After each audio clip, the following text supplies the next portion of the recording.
Well, we ran into some pretty difficult situations there just a moment ago. I didn't think this was actually going to happen. Dwight had, I don't know what, some plumbing issue like 20 minutes ago. I got a freaking bird bath in my yard that I didn't have before. Yeah, so I was literally about to reschedule this, and then he says, "Oh no, I can join." And then he was having issues trying to come on, so I thought we were going to be late, but here we are now. So, how's everyone doing tonight on this Friday night? I don't know what everyone's doing, but hopefully everyone's out there partying, getting lit. What's up, Bad Cat? What's up, Jasmine? What's up, Mike? I was pulling your comments up earlier, but what a fucking day. It's been a long day. I've been up since like 6 a.m. I'm like exhausted. What's up, Tanya? So you've got your Michigan. I got my Purdue. There you go. Well, one team's better, at least in football. I don't know. Purdue, though, they call them the spoiler makers. So we don't like to win big games. We just like to upset games. Right? What's up, Kathy? How's it going? So tonight we have Dwight from Fowler, Indiana. I've done a few. What's up, Kindred? Sorry, I forgot. I didn't see you in here. This guy, I've done a few of his locations. Well, two of them. He does you volunteer there, right? Yes. So basically, he volunteers and runs the ghost investigations at the Fowler Theater and the Benton County Jail in Fowler, Indiana. And I've been to both locations. They're phenomenal. I just went to Fowler again this year. What month was that? Like in February? When was that? February? March? Yeah, it's after the first of the year. You got a lot of good activity that night. Yeah, that investigation was nuts. The Fowler Theater is just unbelievable. So, I mean, I guess started off, I kind of explained a little bit, but if you want to explain who you are, what your channel is, and what you kind of do, but you can start it off that way. Sure. Well, my name is Dwight, and I am a volunteer with what's called the Prairie Preservation Guild, and that's the nonprofit that runs the Fowler Theater. But I'm also Myhauntedfowler, so the team of Myhauntedfowler is me. I run a social media presence and primarily post stuff from the theater, the old Benton County Jail, and a few other locations. The jail and the theater are pretty much under my purview of running, but we've got a haunted museum in town. They're not really up yet for opening outside of just my group doing stuff there. We got a few haunted locations in town that is what resulted in calling it Myhauntedfowler. Did you come up with the name or is it just a group of people? You did? Okay. Yeah. So what do you, how long have you been working at or running the events there and everything and volunteering at both locations? I've been volunteering at the theater for about 8 years. I've been interested in the paranormal since I was a kid, but I never had anything ever paranormal happen to me till I moved to Fowler. And I didn't even know about the theater paranormal stuff. It was all happening in my house. And then when I started volunteering at the theater, they brought up incidents that occurred at the theater. And so my first year there was just kind of learning about it. And then a local group that investigates locally, they were doing the theater. And they invited me to join. And so that's how I kind of got into it. And it went from just doing public investigations at the theater. Then I reached out to the local sheriff to get access to the jail and just kind of ran with it at that point. I thought, we got two good venues. Let's do something with them. So you were already into paranormal before you even moved to Fowler, right? Is that what you're saying? Well, I was into it, but I wasn't like on a team or anything. I've always, followed Bigfoot, crypto stuff, UFOs, just all that, and always wanted something to happen. And it never really happen until I got to Fowler. And that was in 13 years ago? 13 years ago? What's up, yeah. Ryan? How's it going, buddy? What's up, Patty? What's up? Oh my God, it's Black Collar Project. It's Mock. What's up, Mock? Yeah, dude, so I met some cool people through even Dwight. when I did the Fowler Theater a year ago, last summer, you know, I met Spirit Stalkers because they did your location. That's how I met Jake and Noah, and that's how they met me. And it was funny because they told me like I was the first like paranormal channel that reached out to them because I saw their Fowler Theater video. I don't know if you knew that. So that was kind of a funny connection there. So yeah, like since you've been there, like in a bit here, we're going to show some of the evidence that Dwight's caught. So if you haven't checked out Dwight's channel, so it's Myhauntedfowler, obviously. The link is in the description. So at the Fowler Theater and in both the jail, they have security cams throughout the locations, and Dwight captures some of the most insane stuff that you can ever think of that's on his YouTube channel. Which if you like just like stealth cam, like I don't know what you call it, just security footage of evidence. You want to talk about some of the stuff that you've captured at both the jail and the theater? Yeah, so I'm creative to an extent, but I mostly just let the cameras run and then try to share everything and anything we can. I will do some of my own investigations. I've tried getting creative, but I don't know if it's the ADHD or not, but I have the focus to complete what I need to do. So I rely heavily on the security cameras. And then, like I said, you know, when people are doing investigations, but I'll check. So the cameras in the theater have alerts. Yeah, if there's ever an alert, you know, sends me an email, and I'll go check it out, see what it is. But I'll also take about an hour on a Saturday or a Sunday, and I'll just if there's no visual alerts, I'll listen to the cameras for like an hour in different locations just to see if I get anything. Some mornings I just walk away with nothing but, you know, a belly full of coffee. But it's just kind of nice to have that. In 2018, we added the cameras to the theater. We've got 12 of them, so you know it's 24/7, and so it captures a lot of funky stuff. And it's not just at night. You know, I'll have the director call me or text me saying she heard whistling in the auditorium, or a door opened, and having those cameras makes it real easy to go ahead and see what's happening. Yeah, and like when I did, 2 investigations at the theater, we captured some crazy stuff, even from the cameras too. I remember Amy, when the first time I went, oh yeah, we were up in the projector room, and she was up there by herself because I was getting activity up there with Randy, and I told Amy, I was like, hey, you got to go up there. Something weird's going on up there. I said, and they have like DVDs, and I found a Ghostbusters DVD, and I told Amy, I said, hey, use this as a trigger object. And sure enough, she took that up there, and I wish I could play that. I should play the clip, but I would have to like search it and everything. But well, she goes up there. It's one of my clips. It's in the. Oh, okay. Yeah. But yeah, basically you'll see the clip, but basically it's like essentially poltergeist activity. Like the cat ball falls off, the piece of paper moves. It's pretty freaking nuts. But even the second time we went there, go ahead. I try to be respectful of the different investigative groups. If it's your footage, I'd try to, you know, not to steal your.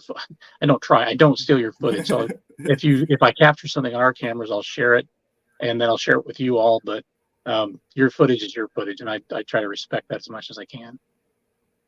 Right. Yeah. No. And that's what I love about you. And I love when you do these locations that Dwight will actually send you the footage to use in your videos, which is super cool. Because most places, I know a lot of places, you have to pay to get security cam footage. I think that's just nuts. I heard that the other day from one of the investigators. I said, they're charging you? Shit, I'll give you whatever you want. I love sharing that stuff. Yeah, no, and that's another bonus experience when you go to either Fowler or the Benton County Jail, like when you do that, because like Dwight goes through that stuff. And like when we were there at Fowler, like the second time we heard that loud ass bang, and he had it like, was it live on your phone? Yeah. Yeah, he had it like, he's like, so he just like goes back and he's like, and then we like listen to it, like, no shit, it's like clear as day, this loud ass bang from behind the stage, and there's nothing that falls over or anything. Like, it was just nuts. Yeah. Do you want to tell like a little bit about like maybe like I know not in depth, but like a little bit about like the history about the Fowler Theater and the jail, like a brief kind of summary? Yeah. So the Fowler, Indiana itself was established in 1874. The jail was actually built in 1876, so it's almost as old as the town itself, and it's still standing pretty solid. The theater was built in 1940. Um, Focusing on the theater itself, it was built in a space where they tore down part of a hotel to build the theater. So Hey, we Linda. we we believe some of the experience we have is not just the theater, but it's also could be the hotel that was there before, and it could be anything prior. Everywhere we are in this country is Native American land and battles and war and all that crap. Um, so that's it may not all be theater stuff, but the theater was built in 1940, and it's only had like four different owners. The nonprofit group is the last owner, but we had a manager that had killed himself, and we think that's some of the activity. He had some contacts, some friends that might also be a part of it. But also we had about I think a half a block south of where the theater is now. Maybe it's a block away. But in Is this the train 1907, crash? yeah, 1907, two trains collided head to head and it killed 27 people and burned 11 alive. So we believe that some of that activity could be, roaming spirits who just don't have a place to go. Um, the jail, we don't know a lot of what happened in the jail. 1800s things happen, people do stuff, whatever. But our most famous is a lynching that occurred in 1883. There was a guy, Jacob Nelling, and he was accused of murdering and raping. Well, let me rephrase that. They used the word ravage. No one ever used the word rape. We'd actually talked to a great nephew, and the family pretty much said that's what happened. But he stabbed her for like, I don't know. He stabbed her with a pocket knife and choked her to death. And Hey, Betty, how's it going? before he could go to trial, some townsfolk actually rode into town, and they broke into the jail. They took him out and they lynched him. So he's our most notorious criminal. But we have stories from former sheriffs, not presidents, Jesus, sheriffs who said they used to chain prisoners up down in the dungeon, the basement, until they went crazier and confessed. It's a pretty dank and dark area. So we're The, just a the more base negativity there. Yeah. the basement is absolutely fucked. Like when I went down there, it's like, oh man, it's like you're in hell. Like it is a pretty scary basement, I will say that, and it's big too. And you got Yeah. those like little I don't even know. You go down, you go this way down that long hallway, and then there's like those little divots of like air, like the wall. I don't even know how to describe it, but like it's just like when you walk down there, you're like, oh man, this is fucked. Yeah. They look like they would have been used for like solitary confinement or something. They What's up, spotted Spotted ghosts. Ghost? um, Appreciate you for coming on, buddy. Um, but yeah, like so I asked Dwight this, and Dwight is always kind of like iffy, but I think he said that I asked him, I said, so what gets more activity? The first time I even did this, I said, was it the jail or the theater? And you said the theater, right? Right. And why do you I, think that though? I Or would say or is that it can be hit or miss. So Rhode Island, oh, Jesus, Riverside, Iowa Paranormal was in 2 weekends ago. And the first time they were there, the jail was kind of, wasn't much going on and the theater was really active. This time was almost the opposite. And I think that one of the cool things with that group we had was one of their newest members was a former state police. So he came in with some gear on that he had before. And he's yelling and barking stuff at like prisoners and things. So I think that kind of helped contribute to their experience. But I've been in the theater and nothing's happened. I've been in the jail and nothing's happened, and vice versa. You flip it, and it's like crazy in one place and crazy in the other. I think it just depends on the situation. But what I feel is the theater is a lot more positive. So there's more positive energy, maybe even a little bit of sadness, whereas the jail is just dirty. It's like nobody goes to jail oh, for fun.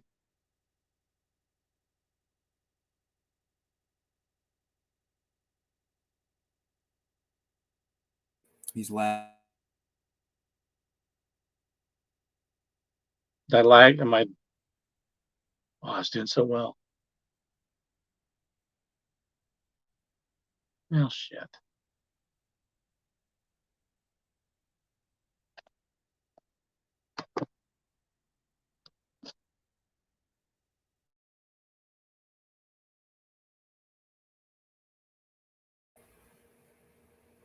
Are we good? How's that? I switched to my hotspot. Can you hear me now? Yeah, I switched to 5G on my end. No, I think it was my Wi-Fi connection. So I had to switch, Okay. which usually never happens. Usually I have good Wi-Fi, but I switched to that. What were you saying though? Sorry. I lost track. The different. What the frick? What How's just that? happened? Oh, you switch. Okay. Yeah, you're good. You're good. Okay. I think it was on my end. I think it was my Wi-Fi. At least I think so. I just think both of them are equally active in different ways, just depending on the situation. Um, and but I never feel, I personally have never felt threatened at the theater. But at the jail, I never felt threatened necessarily, but I felt uncomfortable. I think I took home an attachment once, about a year or two ago, and it was just the weirdest thing. We smelled. My wife and I both would smell like pipes, or yeah, it was pipe smoke in the family room, and only in one spot. We wouldn't smell it anywhere else in the house. And then after about 3 months, it stopped. And we couldn't. At first, I thought, well, hell, it's my 18-year-old. He's in there doing something he's not supposed to. But it was nowhere else in the house, just one place. And it seemed to be after an intense night at the jail. So you think it's from the jail? I think so. And you see, because I've been to the theater twice and only the jail once. When we went to the jail, it wasn't as active as it was the theater. And then especially the second time I went to the theater, it was just nuts. Like it was just the voices and everything. But again, like you said, I definitely felt more afraid at the jail. But I mean, it's a dark, dingy, decrepit jail. And then you have the theater, which is well kept up, and they still show movies to this day. So you didn't mention that, I don't think, but they still show movies at the Fowler Theater, and they even show like classic horror movies and old school films. So if you ever, I also didn't mention this too, that Fowler, Indiana, is literally in the middle of bumfrick nowhere. Like it's just in the middle of nowhere. And but it's like you got the theater there. The theater it is well worth it, because didn't you told me this, that people will drive from hours away just to come see movies there. And I think, well, a lot of that is our prices. It's actually, my in-laws will drive from 45 miles away because it's cheaper to see the movie here than it is where they live. They live in a suburb, I'll call it a suburb of Chicago, but their ticket prices are ridiculous. Ours are pretty affordable. And then some people just come just to see the place. It is, it's because it's just the cool look of it. Yeah. Now, what do people in the town think of like the theater? Like, are people like afraid to come there because they're like, oh, it's haunted? Or like, I never really asked you that. Like, are some people like weird about it? I've not run into anybody yet. We did have a store owner just down the road. She's a little more on the religious side, and she was always kind of worried about it.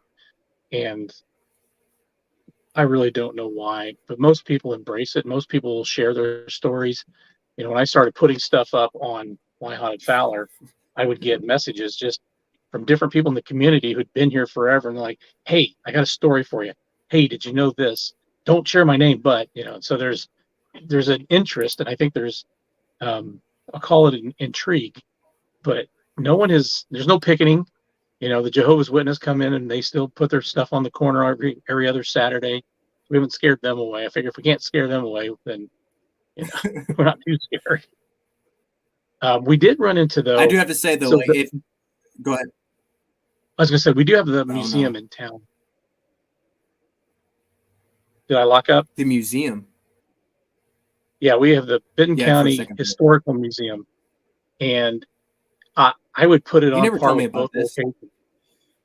It's one where they aren't really too open about having it too widely known.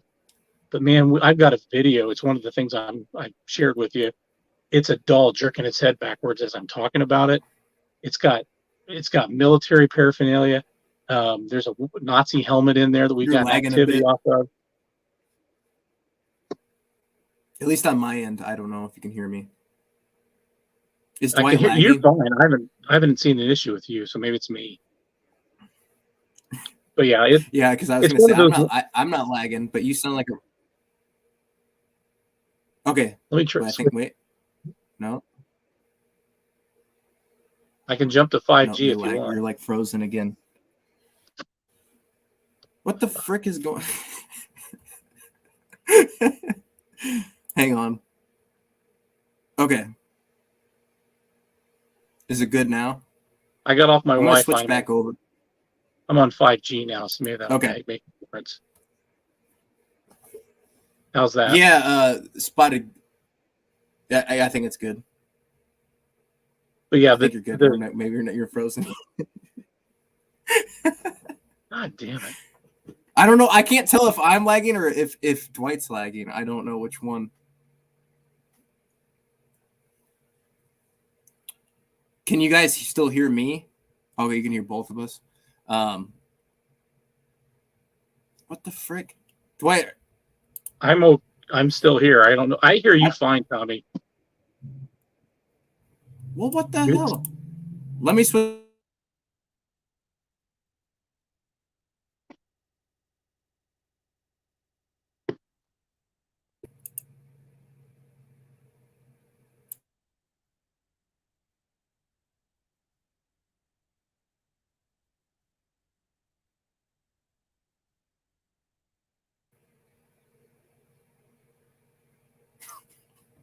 I see flickering behind your head.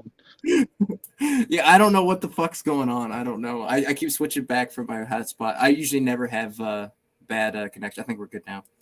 Probably. Anyways, what I was saying is, if you guys have never spotted ghosts over here, it is well worth the trip and money to go to either the Fowler Theater or the jail. It is so worth it.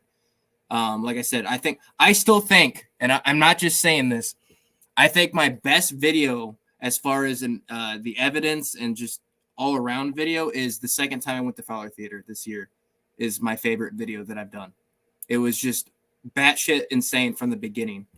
You got some just great the EVPs. Yeah, they were awesome. And then the loud banging noise and everything. Like, I was just blown away that time. Like, I couldn't believe it. Because what usually makes that kind of noise is our ice machine. But that noise did not come from the ice machine. I listened to the cameras. No. It was backstage. It almost sounded like an explosion. It was like, right. And all of us heard it. We were like freaking out. Oh yeah, that was nuts. So starting to get more into the evidence. So is that a Papa Top? What do you drink? What is that? Me? What's up, Randy? It's rum and pineapple juice.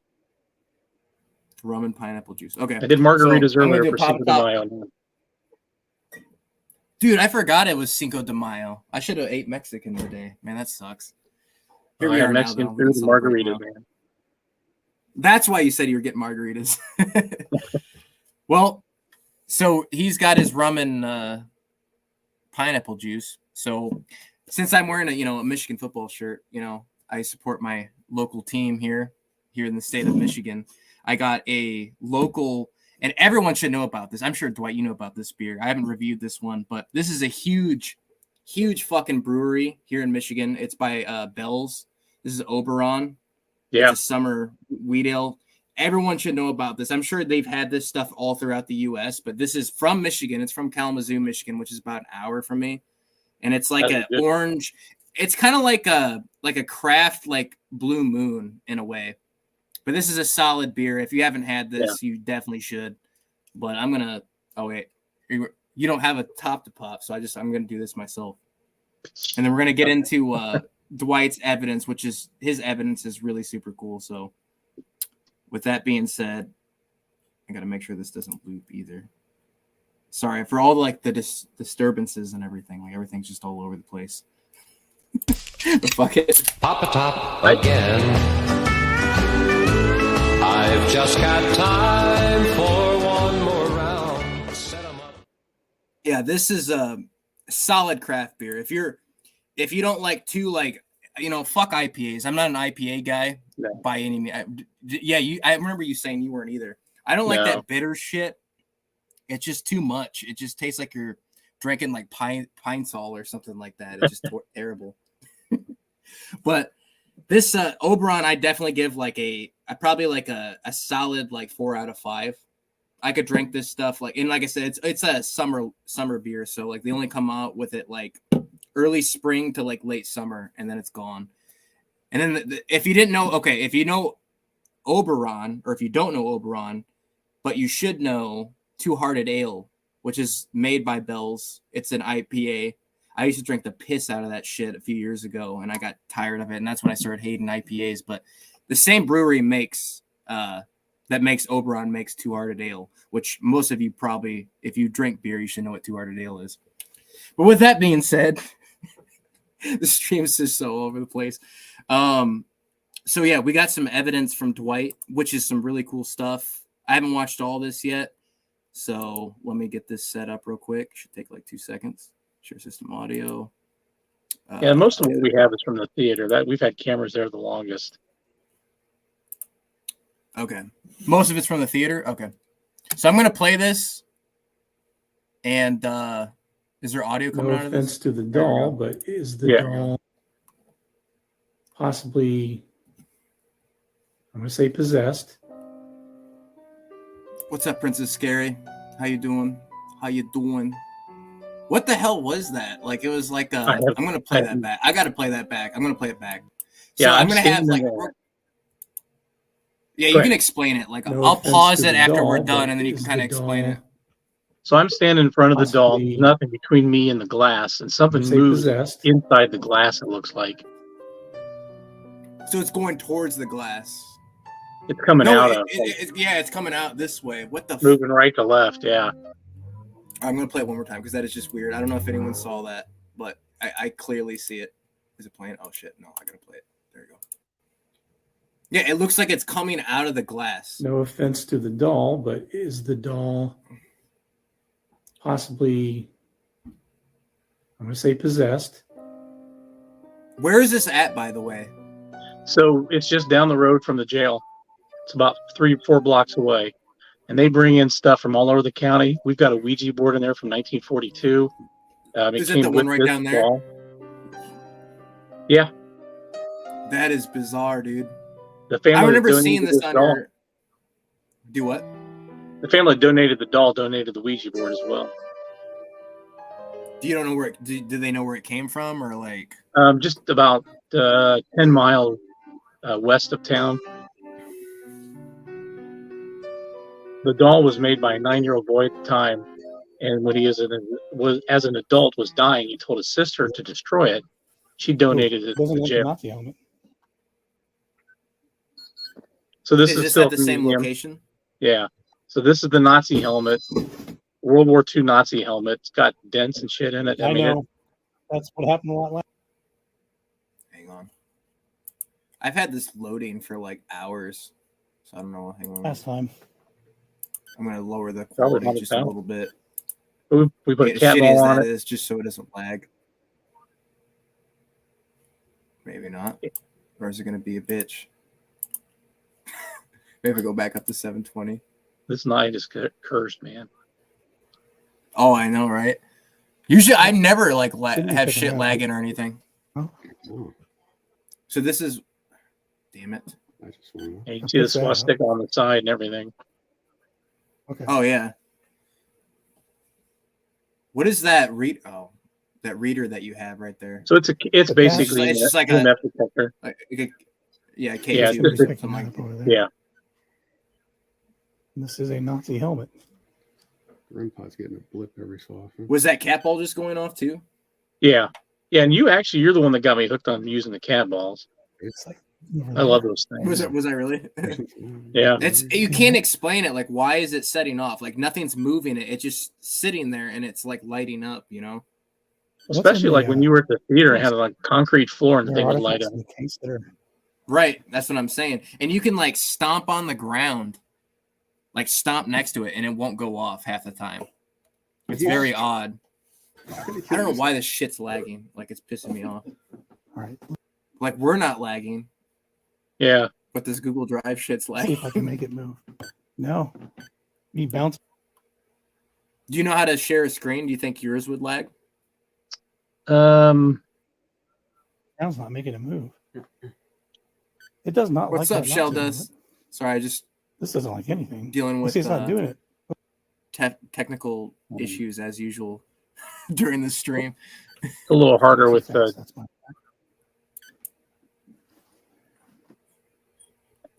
the app I don't. It itself. just keeps like lagging. Yeah, if you're pulling it straight down from the Google Drive without downloading it, then it's going to probably add to the slowness. But I don't see how I to should have do downloaded it. this. It would have took like 20 years today. Uh, What the here. freaking hell, no. man? The great thing You about probably don't know how to technology, share a screen though, do you? I have a shitload of technology. So let me see if I can fire up my other laptop. This will be device number 3. All right, we're gonna pause this for a second. So you guys, how you guys doing? I didn't expect like to have shitty connection tonight. I usually, like I said, my Wi-Fi is usually pretty good, and tonight's just been an entire shit show with lagging. All right, I'm And I going to don't know why. try. The weather's not bad or anything, so It's probably we're because gonna you're play connecting this to like a Fowler. video of a to what? Because you're connecting to somebody in Fowler. Fowler's possessed out the app. Apparently, because this is like I've never like I said, I've never really have bad connection issues, and like I said, it's not raining here or anything. It's like a perfect day today, so it makes no fucking sense to me. While you're looting now, let's see if we'll play a little. See, my other laptop is flying, so Stop going off. let's see here. Maybe it doesn't like me every time I get near it. Okay, now I hit the table that time. So that was me. Appreciate it, airplane mode. Jasmine. Love you, Jasmine. Yeah, the cat ball's going on. Oh, and then that lags again. Here's what we're going to do. I'm going to jump on here with my other laptop. There's not. What are you gonna play it on yours or like Yeah, let me jump on this. I'm going to leave off my phone. two Dwights? Get rid of the echo. Yeah, so when it's green, it's not picking up any electric. All right, can you hear me okay? electromagnetic field.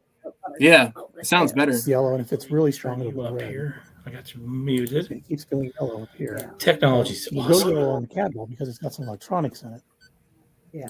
So that's to be expected. What the hell? Now that you did that, like it's not But it lagging. shouldn't Huh? on this helmet. Okay, well, it might have been being on 5G versus Wi-Fi Oh versus. shit! supposed to. shit. I don't know. Yeah, I don't know. I have no idea. I have no idea. Is it still lagging for you there? No, it's like fine now. Not only Okay. here, like, over by the And it's lagging.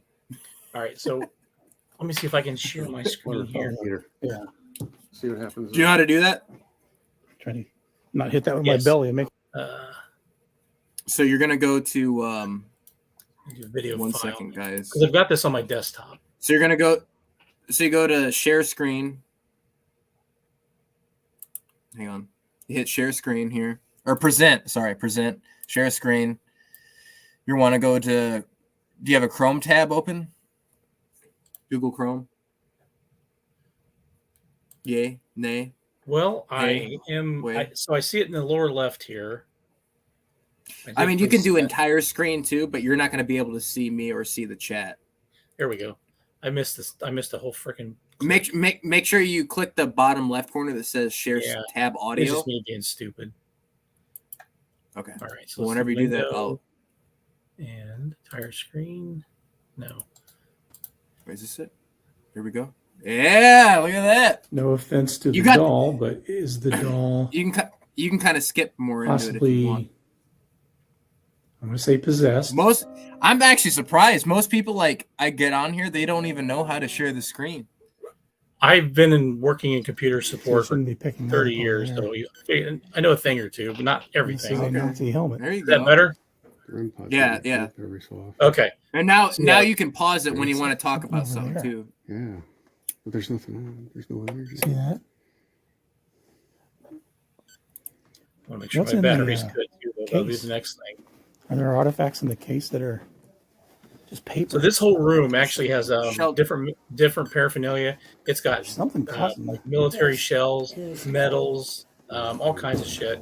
There's an army helmet. There's the Nazi helmet. All right, um, let's see if I can make it move. We stumbled across the Nazi helmet. They Me bouncing put around. the airborne helmet over the top of it. I'll pause real quick.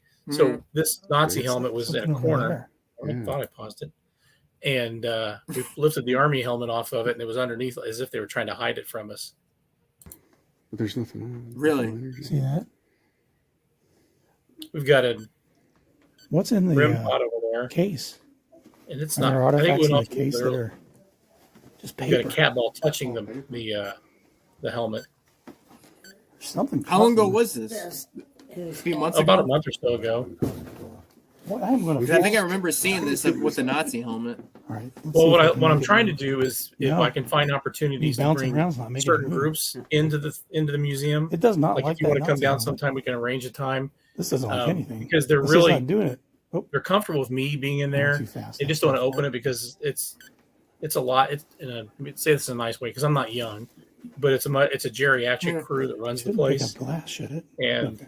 so they see me as the They're really worried paranormal about sugar having daddy. some punk ass teenagers in there. They think they're gonna Right. fuck shit up and all that. Yeah. I'm going to let this I know how play. that I'm going to goes. run and get my power cord because my battery's going real fast. I'll be It's right back. touching the You're Nazi good. helmet, You're good. Too. Oh man. Make sure you guys share this out. Stop going off. Make sure you guys check out Dwight's channel. Maybe it doesn't like me. Myhauntedfowler. It's in the Every time I description. get near it. Okay. He now has I hit lots the of table. crazy Okay. evidence Yeah. That from wasn't me. security cam footage and stuff. And if you're This just is in new airplane mode. popping in, he runs the Fowler Theater in Fowler, Indiana, and then the Benton County Jail. He hosts the investigations there. There's nothing. Yeah. So when it's green, it's not picking up any electromagnetic All field. right, but what a jello it is. Yellow, and if it's really strong, it'll go red. See, it keeps going yellow up here. Yeah, Now, it'll go yellow on the cat ball because it's got some electronics in it. yeah.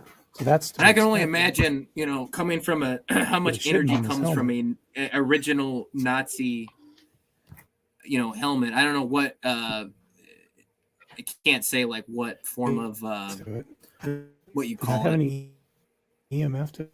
Like whether it's like obviously I don't. That's not SS, By the, but water Oh, yeah. center. I think this is so It's like help metal. muscle here. do what? He's picking up metal. We were testing to see if we can Oh. pick up anything off of something else That might be electricity over there. with the K2 there. Come on, See if it was Terry. like something with the metal I'm or gonna something. calibrate this thing. But that shelf right there on the bottom shelf, it's a bunch of military shells. We got a cat ball casings. sitting next to the Nazi helmet. It keeps going off. All right, I'll try again, Brian. Yeah, I think it's. Well, no. Sneeze. Hang on, Yeah, it's not picking up the metal from the. man. Everybody on airplane? How big? How Yeah. big is this museum? Actually, Whenever I- like how many like rooms? It's just a really big house. No. It's like about the size of the theater, Picking up multiple metal. stories. So Got a it goes off basement. when I touch it to the Nazi helmet. but oh, not it's just to a this house, metal okay. Over here. Yeah, they've got a Native American room. They've got some weapons in there that look like they were probably used in real battle. On the main floor, had a great rim pod session with. I took the picture of a guy from World War One military picture, and then his uniform next to it, and just got a lot of activity. It's a very active place. I'd love to do more there, but like I said, they're a little skittish about letting too many people go through there. Which I can understand at the same time, but a lot of those older people are very leery or weary. What is it? Weary, leery? Yeah, that's me. What's the word? Is that Of your like airplane? younger kids I'm going beeping. in there because I they had just to get don't it trust calibrated back them. to 0. It keeps going off though. But I Well, that's why- understand it at the same When we time. touched that Nazi helmet, That's why I would pack. it was doing Yeah. that. Hey, Dwight. Yeah. Well, not that people Really? like fucking up shit or stealing stuff. All these younger Yeah. kids, like Turn it off and back on. if you We don't had have a somebody actually steal trustworthy, something from the jail once. We I got didn't blind anybody their here. their lead turned them in, got it back for us, but it was nuts. Unfortunately, it does go up to what do they 20. steal? Brass knuckles out of the evidence room. What's going on in here? Are you on airplane? Oh, really? See that's what's happening Yeah. with my K2 over there. Oh, are you on airplane mode? No. Yeah, I don't know if you can see below, but there's canteens and all kinds of stuff in that case. Too, by the switchboard. Oh yeah, See, it's back to green. yeah. I Put it, God damn it. museums I are hurt crazy myself. for paranormal activity just because of If I all touch the that Nazi helmet, it makes items me that yell. are within If I touch the the water heater, it museums. doesn't do anything. So it's- And you don't even know Not what water like heater, but energy you know what I mean. is held within Radiator. those Thank you. I items. could not think of what the heck it was called. Yeah. All right. So this is the second floor of the jail. So what I did with this file, I started off with some miscellaneous stuff, and then I rolled into covering some stuff from the museum, stuff from the jail, some stuff from the theater, and then a best of. So this, I think, is this the rattling? 9/11. Yeah, this thing was just rattling in the middle of the night. The window? Well, I thought it was the window, but there were no loose windows. I came in the next day to double check, and there's no trees, no windows, nothing. I don't know what was banging. It sounds rhythmic, like the wind is blowing it, but there's nothing up there. That even with the wind blowing, there's nothing up there. I looked on the outside. Right. It was just nuts. And Well, yeah, when I remember, there's definitely no trees hitting windows or anything, or like close to windows out there. and there's a former neighbor. She was telling me one time that she was there. Did you guys hear that? She would hear a lot of noise. Like after we do, she's like, "You guys always do this investigation, and then you leave too early because all of a sudden the doors start rattling and lights go on." I'm like, "Well, get the goddamn camera running." Sheldus asked if that like a lot of stuff happens around midnight. I think that's what she was asking. I think she's asking us. It's all over the place. I've seen it happen at midnight. I've seen it happen at 3 a.m. I think it's situational, but I've yet to see anything hold any kind of pattern and stick to a schedule. It's just random. Yeah. So let me see if I can. So this is actually right. This is now in like. All right. So it's hard to see on my side. Right after this is a short clip, but after this is just some activity in the cell at the jail.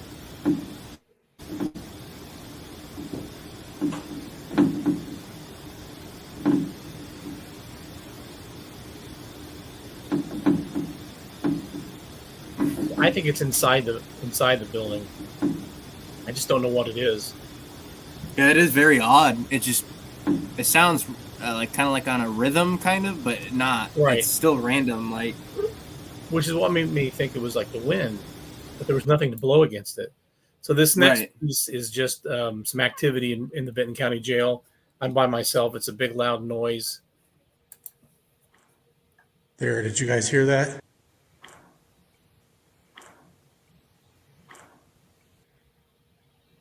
Can you do that again?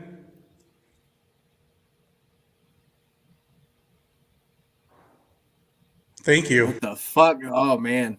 Yeah, I included that because I got the response after I heard the noise and asked to them to do it again. They did it again.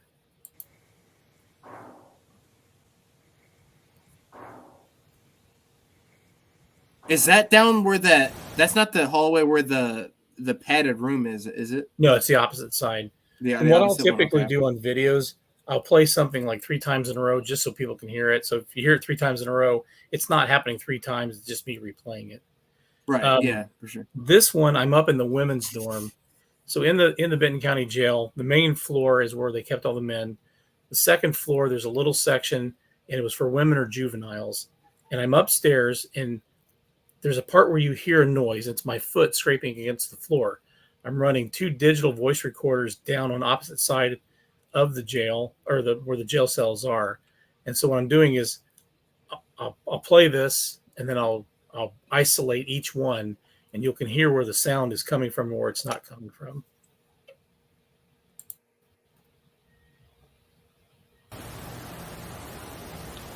This is not a very unnerving night.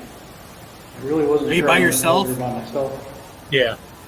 But I'm not feeling too much right now.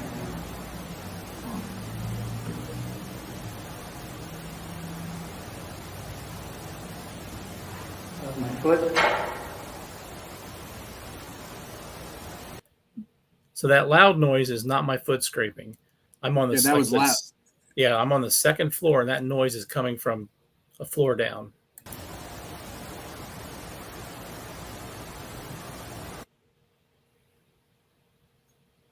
That's my foot. Like, so you just like wander in like the jail like sometimes just by yourself and do this stuff. Yeah, I've got I completely. my paranormal lab.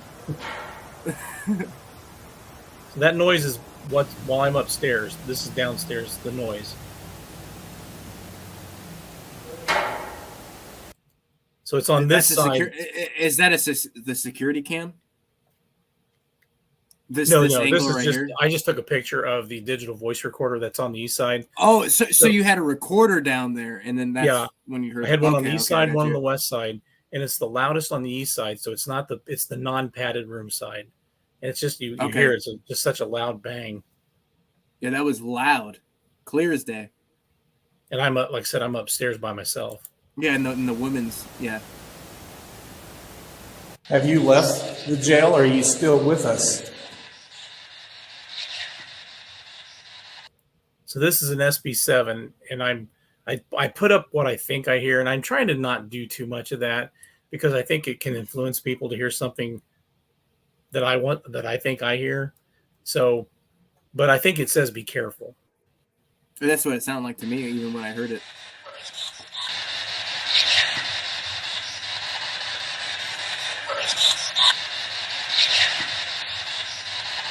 It's like, yeah, it's like very like whispery. It's like, be careful.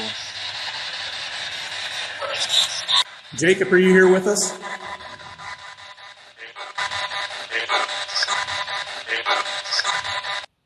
See, I think It sounds like yes. yeah. It's See, like elongated. I thought it said Jacob. Did it? Play it again. Play it again. So I'm about to hear this stuff. Like Randy, even when I went to Randy, I'm like, Randy, what does that say? And we like listen to it. And we're like, have to listen to it a couple times. I do hear it. I do hear an S. An S. Do you hear the S? To me it sounded like Jacob. Try one more time here. It could be that, or it sounds like yes. Jacob, are you here with us? Okay. Okay. Yeah. Now I hear Jacob because at the end it's the SB7 with the feedback. It makes like a sound, but it's like the Yeah.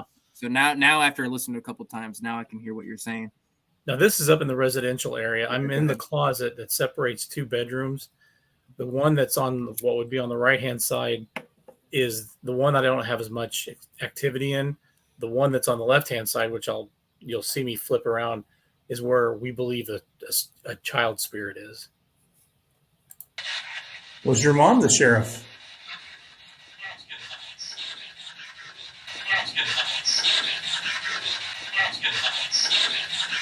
Is it saying yeah?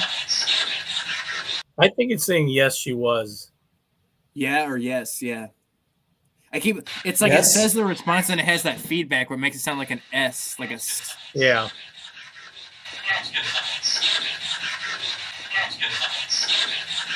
Okay, so you got what I'm hearing now is you got the yeah or yes, which is a male voice, and then it sounds like she was in a female voice. That's what I was thinking I heard. Yeah. Now, yeah, okay. You have to like play it. Sometimes you have to play it like multiple times, and then you start to hear it. If you don't hear it the first time. Yes.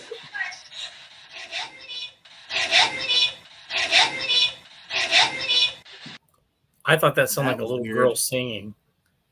Yeah, which that was just weird. Creepy on its own, yeah. Yeah, Tanya, this Were is you- at the Benton County Jail in Fowler. I think I'm still at the jail here. Here the night Jacob was dragged out and murdered.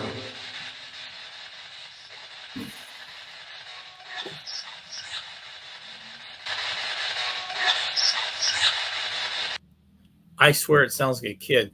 And when I listen to this the first time and still, it gives me chills. It's creepy. I hate to me, the thing that's more, and maybe it's because I saw The Exorcist when I was like 10, but little kids that are possessed are like, or spirits just freak me out the most. They freak me out the most, but they're my favorite to deal with. I don't know why. Yeah. Even though it sounds like creepy even saying that, but like kid spirits are the most fun to deal with when you're investigating. They're more interactive, I feel like, and they're the ones that are have more energy and more like I don't know. They're more the poltergeist stuff is children. I was talking out with Jasmine about this the other day about like teenagers and children have more of like that angsty like I think ways of teenagers- going about stuff. Yeah, I think teenagers are more susceptible to like poltergeists. I think little kids are more open. I think they see things that we don't see just because they're innocent and they pick up on stuff. When my boys were little in this house, my house is haunted. I'm positive of it. But they would tell What's me up, Sam? stories of hearing like my oldest would say, "Dad, I saw you on my bed last night and I turned on the light. There was nobody there." Like, oh man, that's creepy. Or they'd hear their names being said while they were playing in their rooms alone. And we'll play this back. This sounds like a little girl to me singing. I can't make out what she's saying, but Were you here the night Jacob was dragged out and murdered?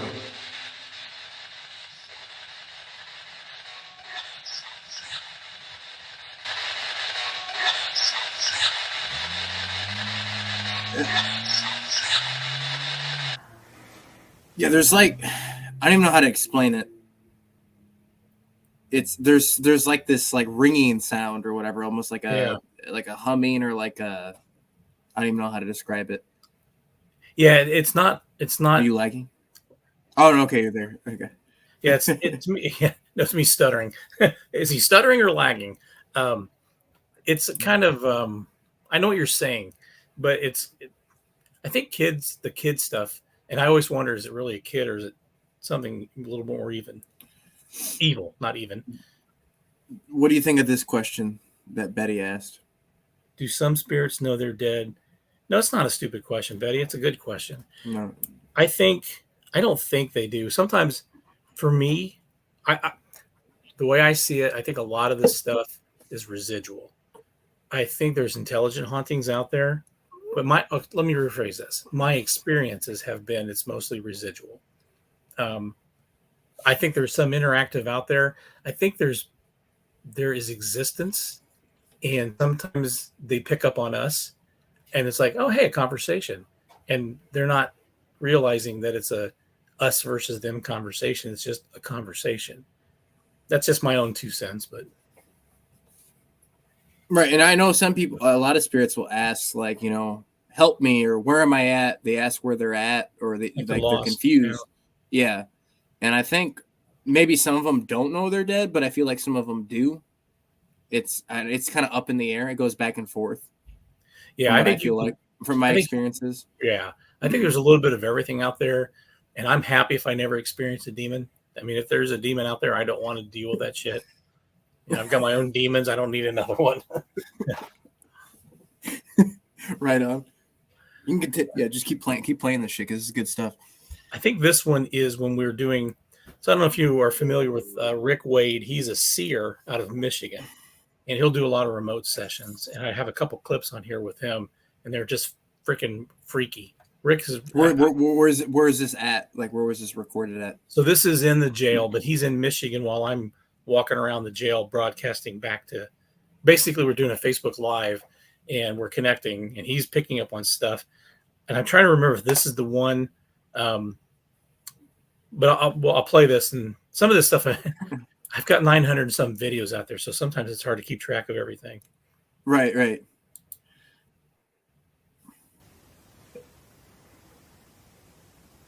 So is there anybody here with me?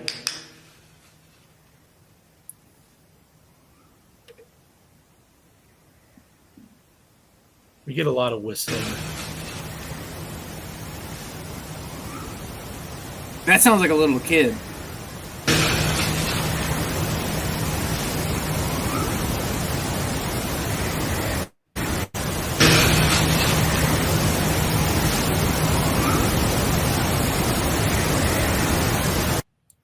So yeah, that was just some audio, but this picture here.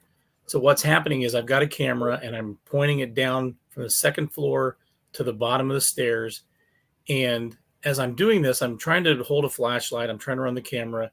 Rick is in Michigan, and Rick, as well as everybody on the line, is like, "Did you see that? Did you see that?" So we went back and we found this clip.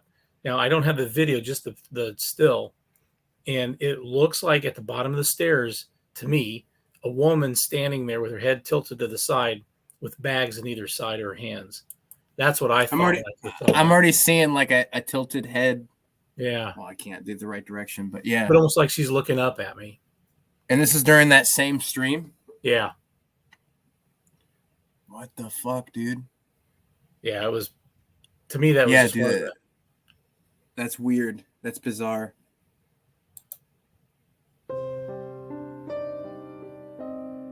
Wait, you're just going through the footage and you just like panned or something and then you saw that? Well, so what was happening, people online were yelling this out as I'm fumbling with my camera and my lights, and I didn't see it. But Rick and all these people are like, did you see that woman? Did you see that apparition? And so we went back and reviewed the footage and we got this picture. Yeah, that's something, dude. It looks like a tilted head. Yeah, and like you can this see like like white shirt and white, yeah, the white shirt and everything. Yeah. I forgot I'm not sharing the screen, so I can't put my mouse over it. I was trying to explain it or like show it, and then I was like, oh no, I can't do that. But go ahead. Keep them coming.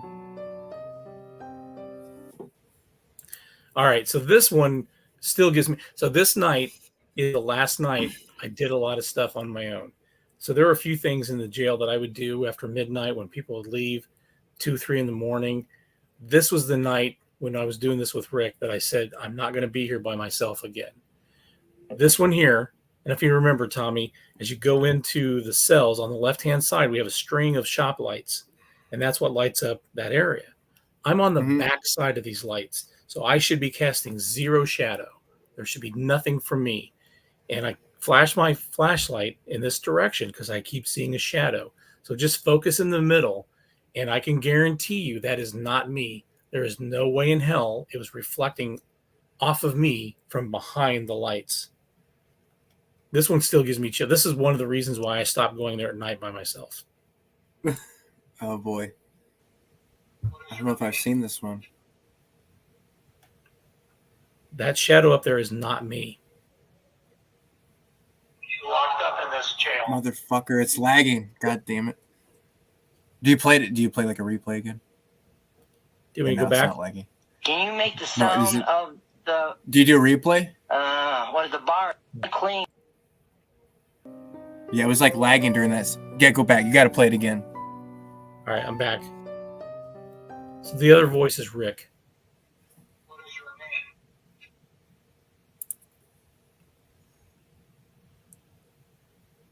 What? You locked up in this It was jail. behind my flashlight. I shouldn't have had my flashlight on it, but I was like freaking out because I saw something. And I was like, I was about to pee my pants. Can you make the sound of the what is the I bar thought somebody- clean? Make that clean sound. I thought somebody was behind like there. Cup sound. Do you do With like a cup. slow-mo? Chris up here want to talk? Son of a Try one. bitch. Try one more time. Okay. I don't know if is Linda referring to what this clip right here. Okay, well, I just saw it now. Locked up in this jail. Like, does it walk to the left? Yeah. Okay, yeah, I saw it then. Because I was like, there's something Can you literally make looks the like someone sound just walked to of the left, like a the- shadow of someone. What is the bar clean? Make that clean sound in the bars. You know, like cup sound. That right With there. a cup. Chris up here That want was to not talk? me. So Yeah, that was weird, dude. yeah, like I said, I'm behind the light, so I shouldn't be casting any shadow. In this session, it's still Rick. I've taken my flashlight and I've laid it on the floor in the attic, and it's pointed toward that chair that's in the attic. I am down one floor below, and I'm just listening to Rick. I have no idea what's happening at that time. I'm not in the room, and the flashlight is responding to him. And these are brand new batteries. I remember this night clearly. Can you show yourself? Can you move across the lighted area? Can you mess with the light? Can you turn it off? Are these your typical like Oh, I see those that. the You just flashlight dimmed that it. everyone uses where you twist Can you the dim it again, please? No, this is just my regular flashlight. you. It's no twist or anything. It's Okay. dimming So on you're its there. own. I can sense it. And I remember Can you because I dim the put light brand new again for batteries us? in this thing. Thank you. And it Something's worked fine definitely the there, rest of you the night. guys. You see that, you guys? Are you guys And this is watching still in it? this is still in the jail, right? Yeah, the attic of the jail. Go ahead. Thank you. Yeah, it's definitely dimming. Something's moving around that camera. Yeah, this is not a That phone, twisty or that flashlight. light. It's just Go ahead. Can you darken it again? Thank you. What the fuck? Thank you very much. Can you turn it completely black? I know it's kind of hard, but can you make it way darker?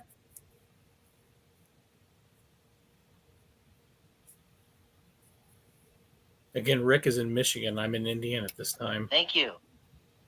Can you turn the bottom part completely dark What the hell? so you can flash it back and forth? Can you So I had a picture of the flashlight itself, but it is pretty much straightforward. Push the button, push it on, push it off. Twisting the cap doesn't do anything to it. And it was responding. I felt like it was responding to him. These next clips are, so they're mostly point in time, but we get a lot of knocks in the middle of the night and sometimes during the day. I've got other clips where I'm like, I hear a knock while I'm just working or something. But these are solid knocks. This Hey, is Tessa. 12:13 a.m. in the morning. So there's nobody there.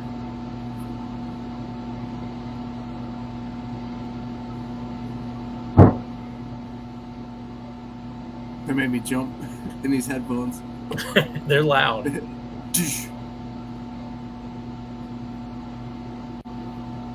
this is a common occurrence.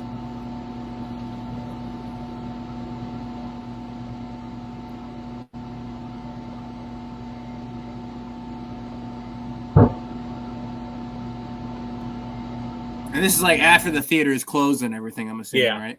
And this is the stuff that I pick up, like I said, on a Saturday morning. I have some coffee. I put on the headphones and I just listened to cameras in different locations for an hour or so. And sometimes I get something, sometimes I just drink coffee. But these are some examples. How long does it take you to go through this stuff, though? Like, I would love You know this what to I'm be my saying? only job, but it like I said, I pick a camera, I pick a time, and I'll listen. Like everybody in my house is asleep, so for an hour, I'll listen to the auditorium at midnight, the concession area at 3 a.m. You know, and I'm not doing nothing else, but like I'll pick up on something that happens while I'm trying to do other things, and I'll stop and go back through it because we don't have audio detection. We have video detection alerts, but not audio. So that part I have to actually manually do like a pilgrim, I guess. right? Yeah, for sure. So this is in the auditorium. We get a lot of audio captures on. This is not about. Oh shit! God damn it! I clicked on the Thank wrong you. file. What's up, Alexa? How's it going?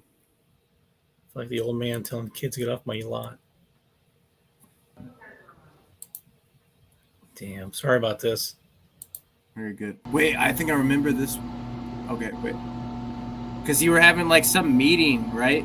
Yeah, I think That's I remember right. this clip. It's been a minute, but I definitely watched this, or you showed this clip to me before, like a while ago.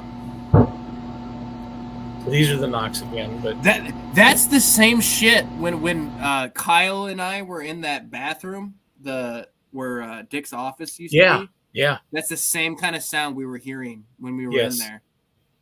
So Same this kind of clip, sound. this clip is a common occurrence. We'll see lights flashing. So on the left-hand side, you'll see these lights flash. Now this is 6:30 in the evening, so it's not that late, but they just did. If you saw those or not, they just go off and on randomly. And we've had electricians in, and this one should be a motion light going off. Yep. So the middle of the night, the motion light goes. Well, not middle of the night, 7 p.m. Empty theater, the motion light goes off. So we have two motion lights on either side of the stage. Now on this one, so that's me on the right. Where I'm standing is where you have to stand if you want to turn on the spotlights or the side lights. In my hand is a remote control. It does not work on average anywhere else. This is like the spot. So I'm just kind of queuing you up what happens. So that's me turning the spotlights on. I try to shorten this so you don't have to watch hours of me just walking around. I'm still working. I got the remote in my hand, and the lights go off. What the hell? It doesn't surprise me though at all. Now this particular meeting, this is the board. We're having a meeting, and we're trying to decide what Christmas movie to show. And at some point, we decide that we're having a debate whether Die Hard is a Christmas movie or not. And at the conclusion of that, it feels like we get a response from beyond. What you can't see is the lights on the side are actually turning green when they come on here in a minute. But we're just having a conversation. Appreciate you coming on, Spotted Ghost. I've been using his app for quite a while. It does great stuff. Oh, it is. It really is.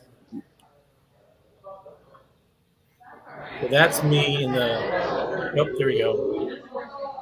So we said, is Die Hard a Christmas movie or not? We all said yes. And as soon as we did, the spotlights came on and these side lights turned green. Like, yep, there was approval. We agree with you.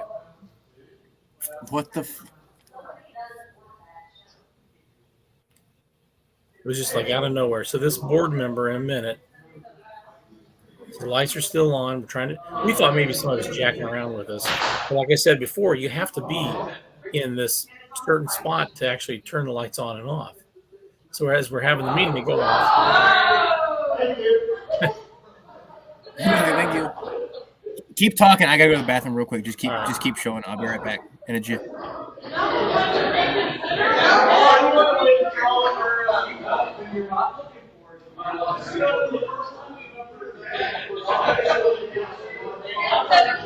We see a board member get up. She's basically going to the concession to see if the remote control is in the concession area. So she's confirming that the remote is still in the concession area.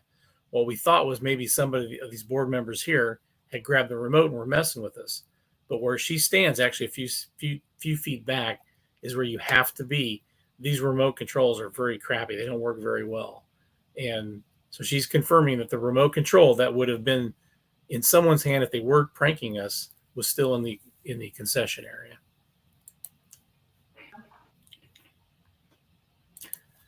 So this is just an example of lights, flashes of lights we've seen on the screen.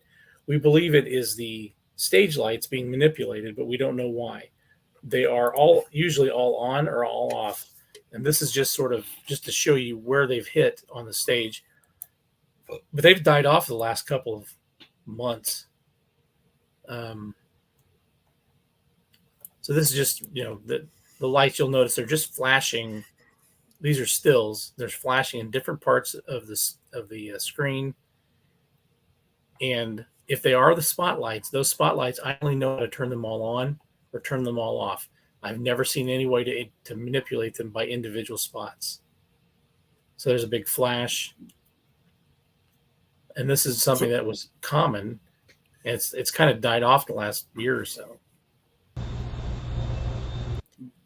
This one is it was like narrowed like in that certain little spot. Yeah.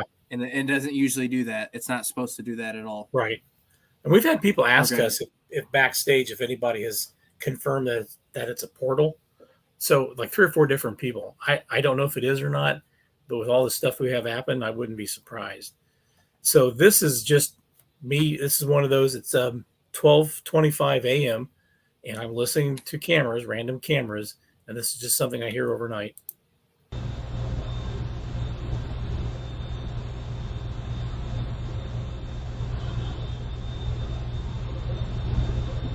What? Oh my God!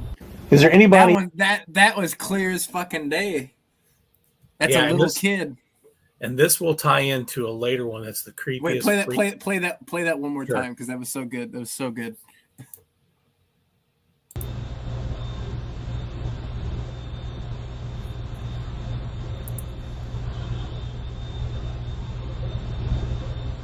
just. Oh. Is there anybody So in? creepy. That's so creepy. What's up, Ben? So this next one is me. It's 3:45 a.m. like an idiot by myself in the theater, and I decided to crawl under the stage and do an EVP session by myself. You know, God forbid I have a heart attack and somebody finds me the next day stinking up the place. I never got to go in there. Like what you say, you're like, oh, you guys can go under there, and we never did. I forgot. And I only went under there because it's creepy, not because there's anything I associated with it. But this is something that I'm trying, and I capture something on the auditorium camera that I don't hear in the moment. In here in the theater with me at this hour? Fuck you, Ben.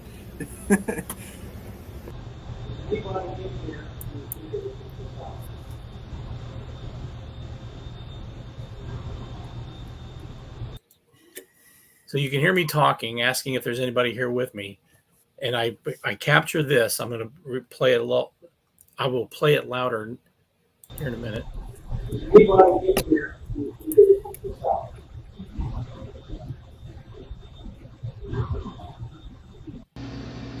So it feels like, it sounds to me like somebody's saying no while I'm under the stage.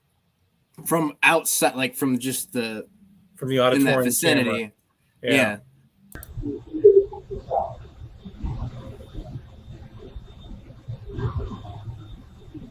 Yeah, I can hear it for sure. So this, we get some voices in the concession area. Tom mentioned earlier about the noises that they had captured on this right-hand side for anybody watching. That's where the original owner's office was. And that's where people have seen a man in the fedora walk along that wall. And in the 1940s, everybody wore a fedora. And this is also where now is the women's bathroom. Yes. You mentioned that. Yeah. But it used to be an office. Yeah. So this should just be a something random we picked up.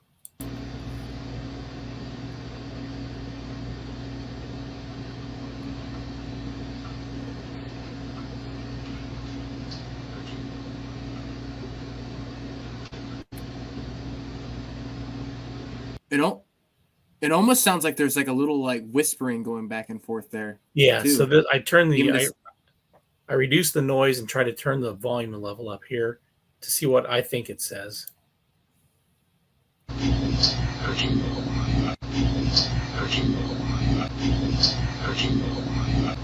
It definitely sounds like it says urgent. It's like almost like it's like urgent. Like it almost like has like that lip smack or something. Exactly.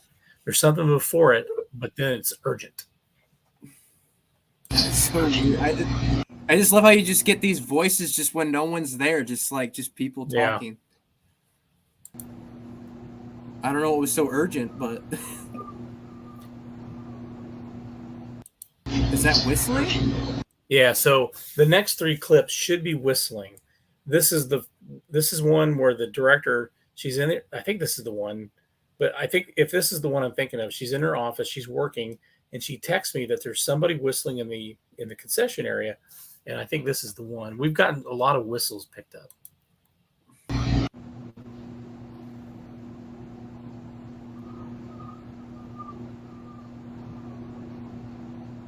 What the hell?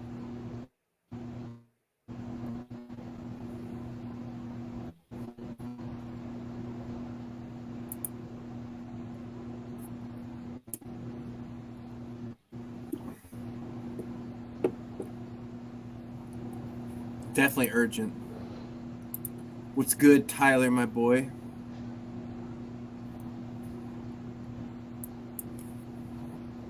Tyler frickin' Reynolds. So that was the director saying hello. She's in her office when she hears the whistling, and that's what prompted her to text me.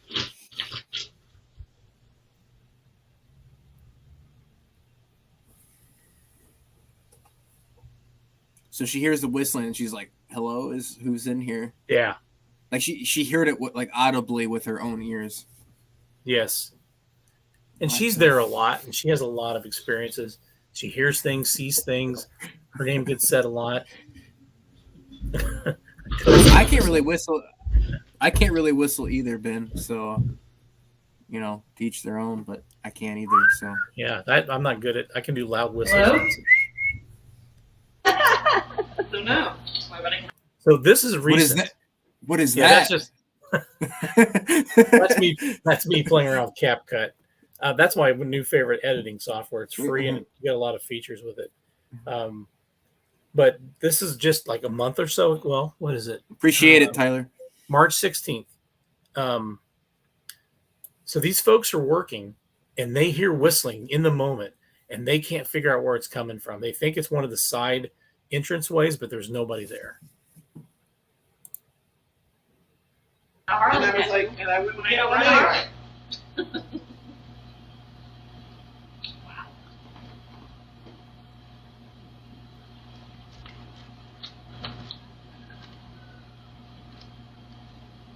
Yeah, that's like definite wet whistling. What's that? 100%. It's like a whistle. I like Bella. They're very active when she's around. Where did you hear it? I heard it over here around the corner.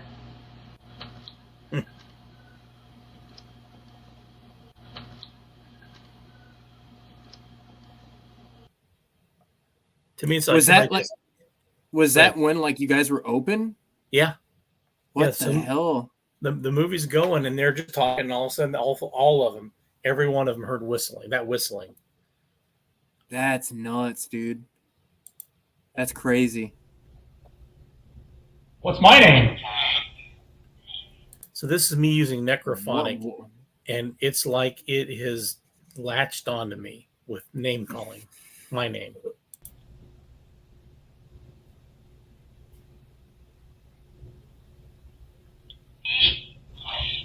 What town are we in? Alone here? Yeah.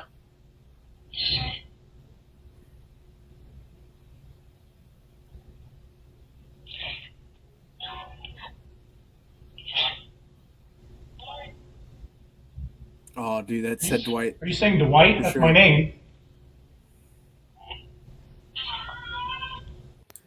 That last one. What? That last one was creepy. And it sound like little kids. Yeah, listen, it just Dwight.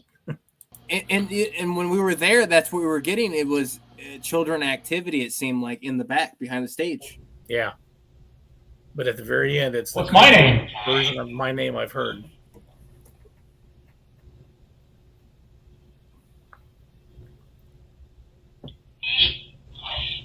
What town are we in?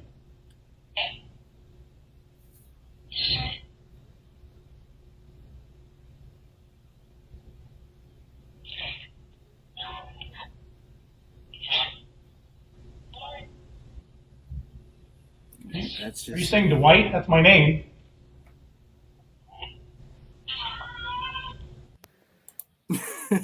It sounds like my mom yelling at me.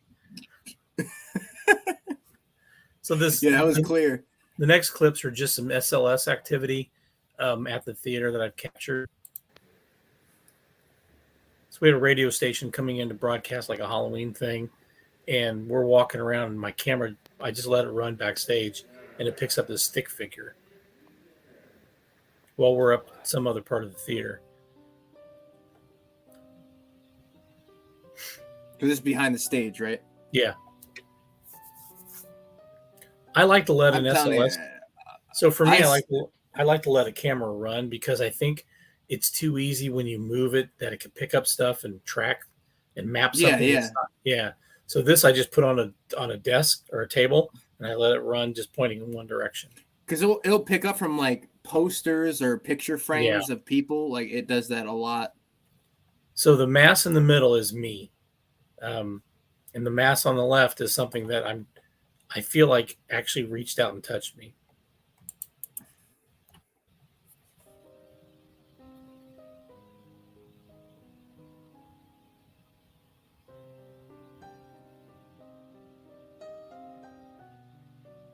So I put my hand out to see if it would reach out. The audio just stopped working What too. the hell? So this right here is me running a temperature gauge, and it's about like 54 degrees, and it drops to like 49 while this is happening. Jumps up to 54. And then when you go right back there in front of you, yeah, he's still there. Drops to 50. And that's roughly where the figure was. 49. This one, again, theater, and I've got the SLS camera sitting on one of those outside benches. I walk in and I walk out, and it captures something in the mirror that I thought was pretty cool. I haven't seen before. I'm not taking a pee.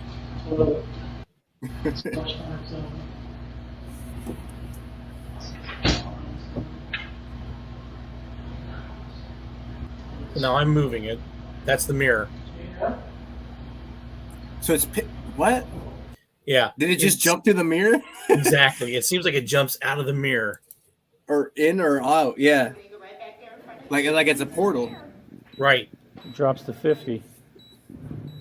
And that is in one of the situations 49. where there's a mirror and a mirror back to or across from each other. So that's me.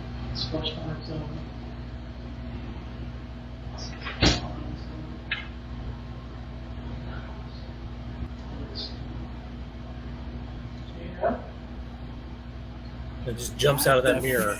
What the hell? Yeah, it does. It's like, and then it goes like, shoots out. I thought that was that cool. is nuts. I've never seen that one before. I haven't either. And I thought maybe at first it was like my reflection, but I wasn't even close to it. I don't know what it'd be picking up in there.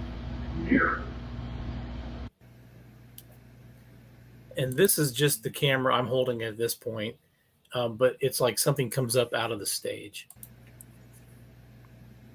What's that? You like in the front row, like filming it? Yeah. Oh, God damn it, Okay. Dwight, you idiot. I jumped way ahead. Damn it. Here we go. It's kind of. It's my Bigfoot moment, too, because my camera is all over the place. Like I'm hyped, oh, my God, it's a Bigfoot. Look at that. Here. I think maybe I need my drinks. It's affecting my ability Too to many click. drinks. That was a big That's me rum. all That the was all time. rum and Coke or rum and orange juice. What's that? You're good. As I take another drink. But yeah, my camera's all over the place like I'm looking for freaking Bigfoot. Mm-hmm. We get loaded Kind on of here. It's manifesting okay. out of nothing. So what I'm looking at though, Tommy, I'm in front of the stage, like you said, first row. That's the that's the curtain, and that's across the stage. This thing just came up out of the ground, in my opinion, out of the stage. Are you in that corner? Can you wave? Your name Thing just flips you the bird. Yeah. I'd be laughing my ass off.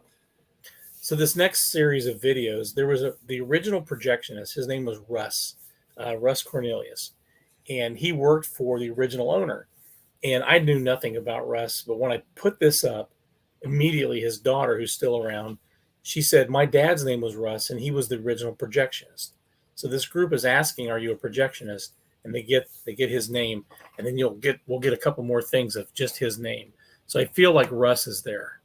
Lucas, and what is your name? Russ was a projectionist in 1940 for the original owner. Wait, this is not the same guy that was gay, right? No. Okay. Yeah, no, this is. I don't remember Russ when you. Okay. Yeah, he was just a worker back in 1940. So he worked for Dick when he had the old theater.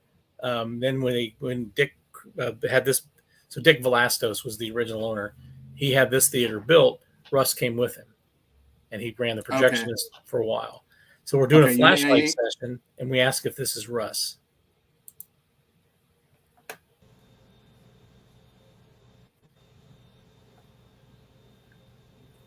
If you guys are just coming on, so Dwight here below me runs the ghost tours and volunteers at this theater and the jail. If you didn't know, I just gotta keep telling people that. So you're seeing security cam footage from these locations. So yeah, I get a little overzealous when I get on this stuff, but There's so much shit that happens at the theater and jail. It's just crazy.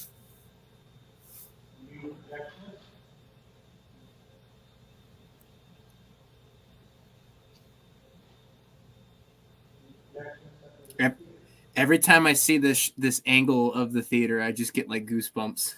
I just like know something's gonna happen. Well, we asked if he was a projectionist at the other theater, and flashlight comes on. So he started at the other theater before moving to the Fowler theater. Was this that group that made that documentary about the Fowler? I watched that like not too long ago. It's a part of it. So it's 765 Paranormal, and that's how I got my start in the paranormal as a team. I was doing tech stuff for them.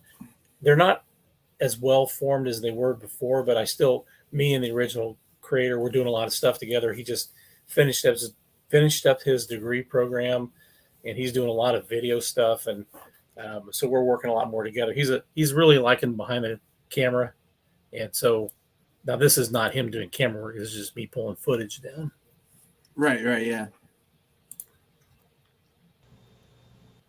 So is there anybody up here with us?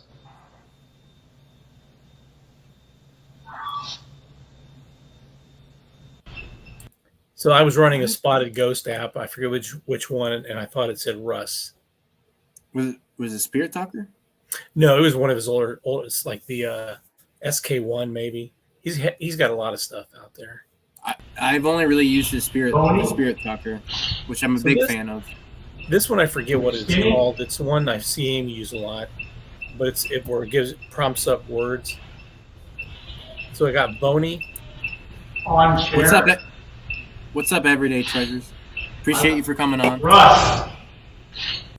So the app came up with Boney on chair and the name Russ. I reached out to Karen, the daughter of Russ. She goes, "Oh, he was skinny as a rail. Everybody called him Boney." I was like, "Okay." Russ was the name of one of the original projectionists. Boney, on chair, and Russ. You're playing the Necrophonic app. So we've got Necrophonic running through the house speakers, and we're doing a session that way. That's one of my favorite things to do is just blast that through. Blast it. Yeah. I remember when we did that. Yeah. Even if you get nothing, it's still creepy as hell. Oh yeah, to the house speakers of the Fowler. Yeah. Coming through. The shadow you see is me moving in front of the camera. We capture a name of someone who worked at the original theater when it opened.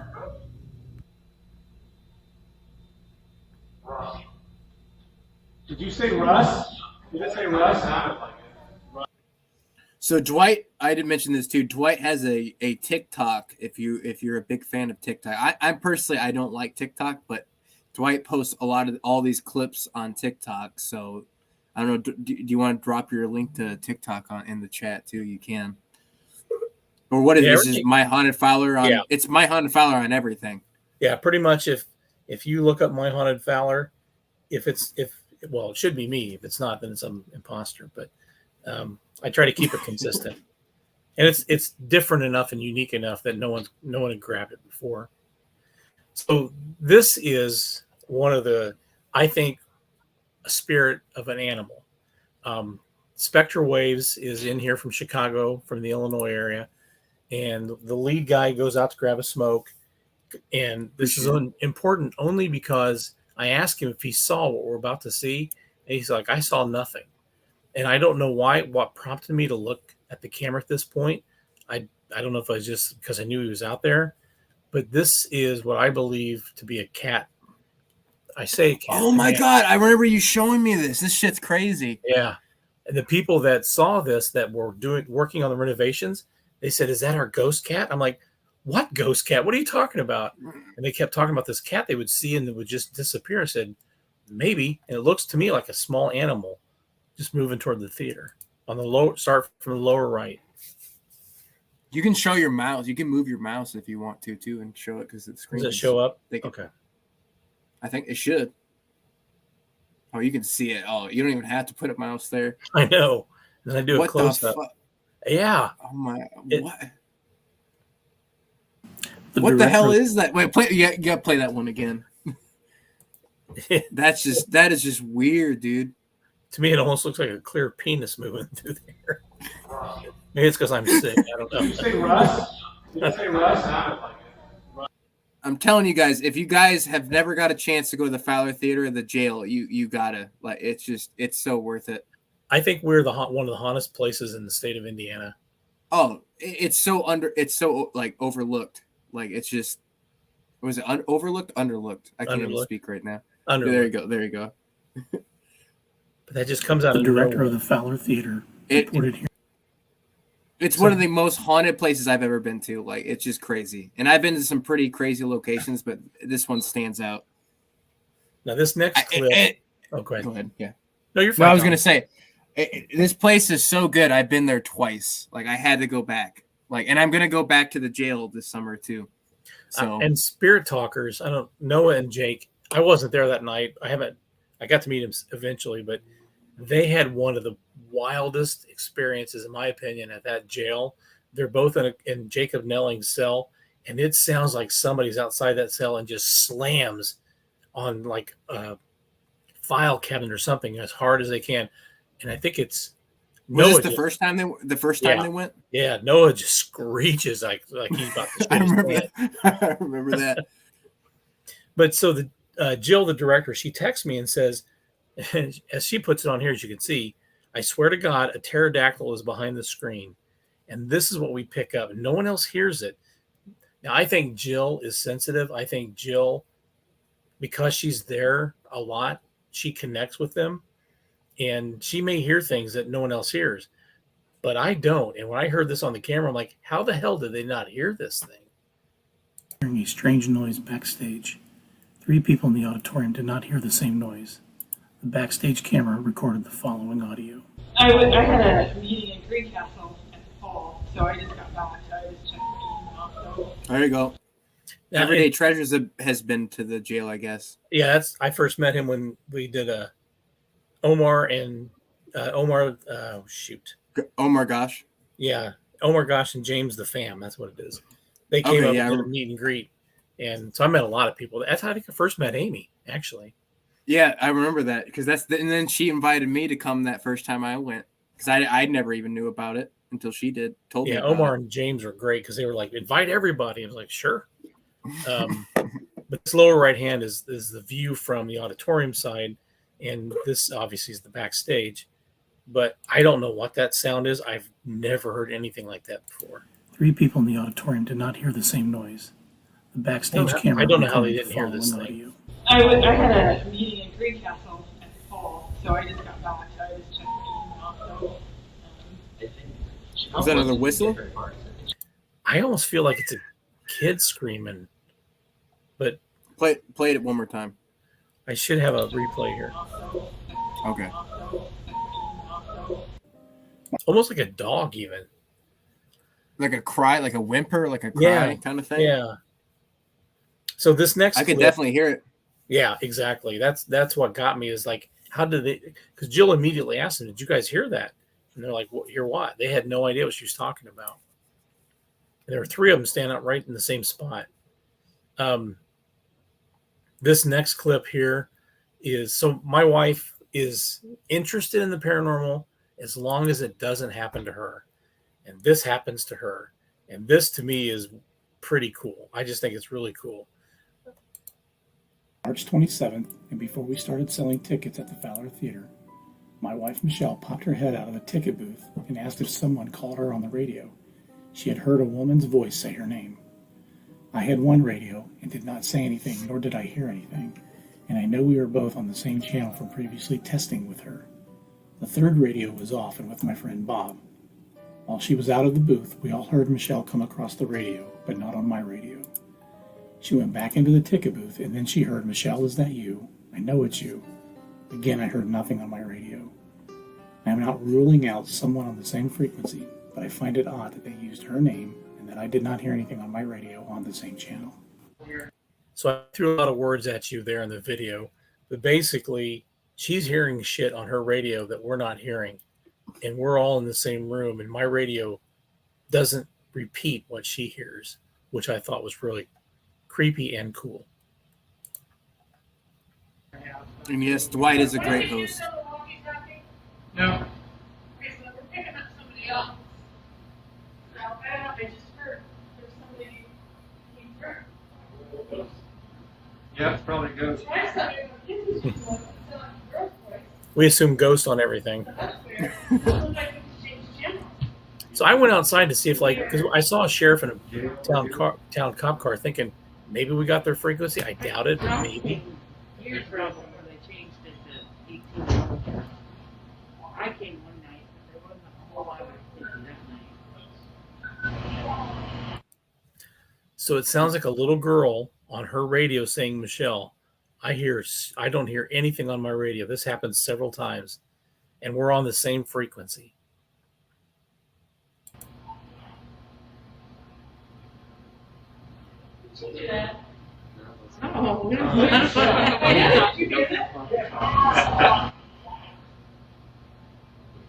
What the hell? There's someone right there. Like, who is this?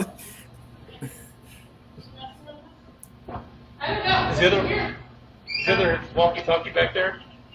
Yeah. Right here. So right there, you hear my wife calling me on the walkie-talkie. I hear her clear as a bell. Each time that she heard Michelle, I heard nothing.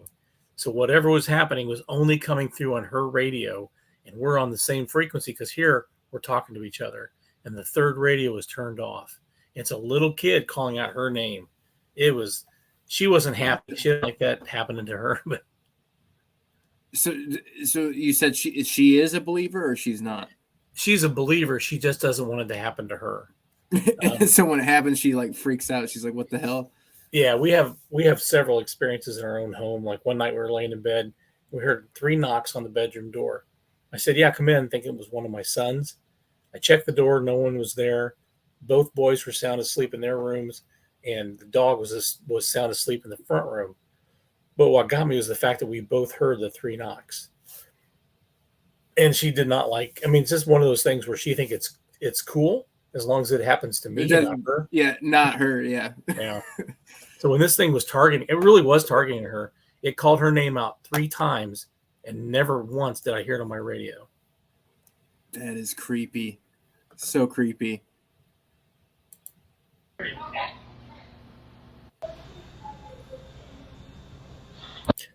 So this is, I can't think of Jeremy York's team at the time, but he's out of, I think, Kokomo. He's an investigator.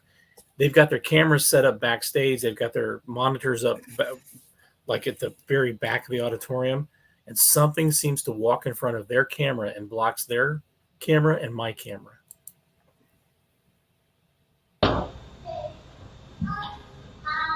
Did a pawn shop when I was in Georgia, and the clients stayed behind and took a break. And they didn't know we had a recorder in there. And they were talking so much smack about it. Is this like right after a movie? I don't know if I was before a movie. Before a movie, okay. It just went dark and came back on. So I'm talking, I think, to Jeremy, and I'm looking over his shoulder, and I see like one of his cameras go dark, and it's in the same spot backstage that my camera's picking up. And so what you see is my camera's footage coming up here. Where something's went from the auditorium on yesterday, I thought because you were over there by it, I swear, because you see how bright it is. Yeah. And it was dark, and you were in front of it. It wasn't you. Yeah. It was like something that walked in front of it. There's nothing like that. What the hell? You see that? Like something walks in front of the light. Yeah, it's just like. And that's their camera, and my camera's picking up that something moves in front of their camera. Behind where something's went from the auditorium on yesterday, I thought because you were over there by it, I swear, because you see how bright it is. Yeah. And it was dark, and you were in front of it. It wasn't you. Yeah. It was like something that walked in front of it. There's nothing like that. Yeah, it literally like someone just whoop, walked right in front of it and then just. Now I want to be respectful of everyone's time. Are we still good to keep going? I'll keep going. Okay, you're good. So this is Amy. This is what you're talking about earlier. This is the same investigation that when I was there. This is Amy, from Mindless Adventures. I told her, I said, I pulled out a Ghostbusters DVD, and I said, use this as a trigger object to go upstairs in the projector room. And then this is what happened. This blew my fucking mind. I know Dwight was like mind fucked by this too. This was wild. This was awesome.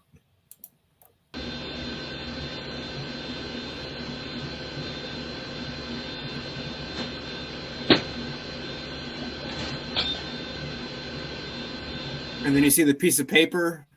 Does the piece of paper move yet? Yeah, shit just starts falling off. Well, not falling; it's being moved. Yeah, so the cat ball falls off, and I think the cat ball first. Then the DVD falls off, and then there's this piece of paper. The second when you see two pieces of papers here on the top. Oh, you can't see my mouse, but there's the two pieces of papers over here, kind of where you can see them. The second one like moves up. Like something like someone's throwing a tantrum, like they knock the shit off, or they flip the piece of paper up, or they walk by it. And keep in mind, I think there was that fan running from, I don't know what, the right side. So you're left to right, the right side, but the fan was not strong enough to blow those pieces of papers at all. Right. Yeah, it's way off behind. It's back the bottom. Like if you're looking at the screen now, it's back behind where you would say your bottom right. And there's nothing typically in that space. Where she's kneeling is concrete floor. So the fact that she's not moving and she's on a concrete floor, she's not impacting or affecting those items. And the sequence is part of what's important too. It's like if the movie would have fallen first and kicked the cat ball off, gravity kicked in and something happened. But the cat ball goes first, then the movie, which I thought was kind of intriguing. Play it again, because this is such a cool clip. I still can't get my head around it. You see the cat ball lighting up. And she's not even moving. She's just kneeling. Yeah. Pulls off of there. Then goes to the DVD. Yeah. Cat ball, and then you see the piece of paper right there. It moves. Like, what the fuck? Yeah, that was so cool. If that's not poltergeist activity, I don't know what is. Like that, I can't explain that. And we do believe that the men of the Fowler Theater don't care for women running the place. You want to kind of give a little bit of background about that real quick? So, it's 1940. It's very sexist, very misogynist. Men, it's a man's job, and men are supposed to be doing X, Y, and Z and all that. And I think that the spirits who died in that point in time have trouble reconciling a woman being in charge, being assertive. And so I think sometimes they're messing with, because Jill will get messed with a lot. She'll program movies. She'll do stuff up there. She'll hear shit. She'll have doors open, her hair pulled. And that's a big thing. She's had her hair pulled several times. And I think it's because they don't want a woman doing this job. This is a man's job, and that kind of, that mentality of the 40s, 50s, and 60s, and 70s and 80s. This next clip, this is Richard Rose. He had passed away from COVID a few years ago, or because of COVID. Well, whatever you believe, but I know he got really sick after being exposed.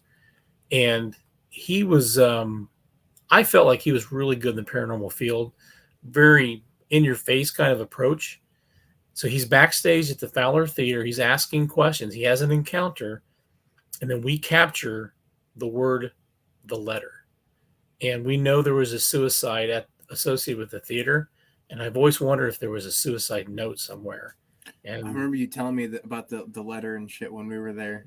Yeah, so you'll hear this real faint, and I wonder if that's the letter in reference. What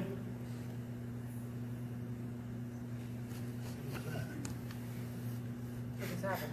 Something just ran off right underneath my arm. About this tall. Well, yeah. So it's hard to hear here. We play it back on the DVR. I heard. Was that voice? The only voice that came through. Yeah, so we'll play it back. It's kind of like echoey. It's like echoing through the theater almost. Well, and that's what I thought when I think about a suicide. Some people will leave a note. Right. Yeah, for sure. What did it feel like?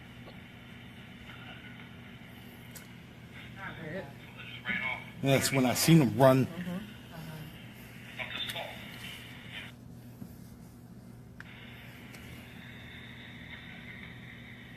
better?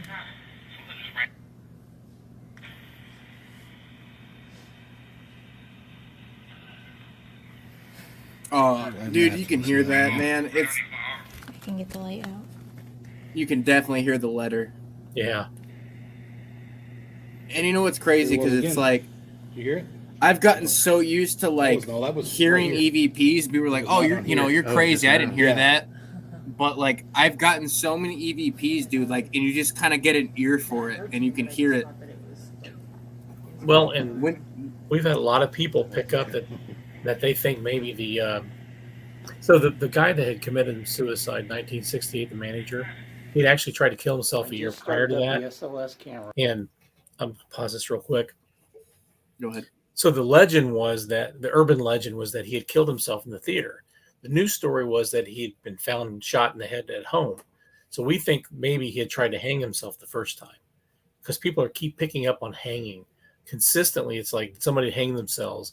And so I think that's some correlation. Not saying that somebody didn't get hung related to the theater, but that seems to feel like a good direction to go. Now, what this is that stick figure on the left-hand side. That is the spot that my dog of 10 years, that's where she slept. And this is a week after she died. I'm working on my SLS camera. I fall asleep as it's doing its updates. And in the morning, it records this where she slept for like 10 years. What? And So this is like an animal ghost, yeah, if you will. Okay. Where Or my animal dog, spirit. who was recently put to sleep due to being very sick, sat. And there is a figure mapped, and I can't tell if it's because it's something to do with the table, but when I did this last night, nothing appeared under the table. So I'm not exactly sure what that is, but it doesn't look like a person. And at the bottom, it almost looks like a tail coming out. So I moved the table, and the figure's gone. I put the table back. I will try and debunk everything So first far, before it's I not share it. mapped Right, yeah, for sure. like it did before. Make sure everyone that's in here, make sure you share this live stream out if you're still awake. I don't know what everyone's doing on this Friday. Everyone's out partying and stuff, but this is some really cool evidence. So make sure you share this out, rewatch it if you haven't, if you're just coming in here. So like I said, my paranormal experience actually started with my house. So this is my house. I'm running Necrophonic. I leave it running in the bathroom while I run some errands.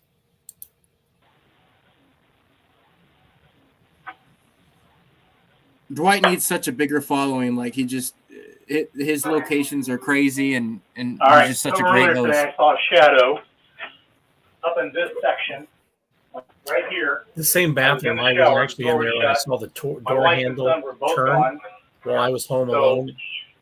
I'm going to keep the My house camera running for a little longer, but I'm going to let the Necrophonic app run.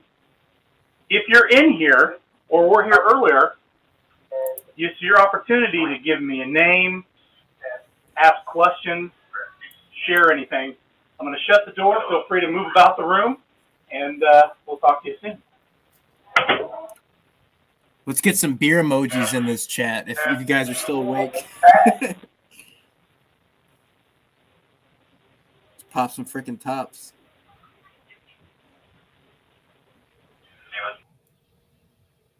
Ask questions, share anything. I leave I'm it going to says, shut the "Who door. was Feel that?" free to move about the room, and we'll talk to you soon. How much?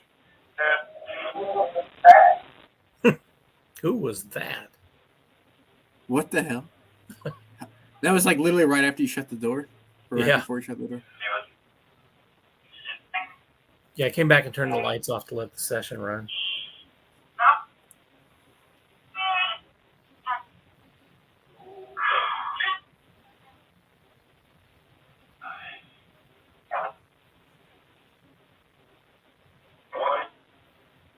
Oh, wow. Straight up says your name. Yeah. That was clear too. Like, Dwight. It's not a simple name either. No, it's not. It's not like a typical name that you hear on like responses like that. Oh, this one was. I Wait, thought was whoa, really, whoa. Yeah, Does it's it like play it it says again? I think it says my first and last name, which is not easy. My name is Dwight Snethen. What the fuck? I know. You're all good, Tessa. There we go. Sheldust knows how it works.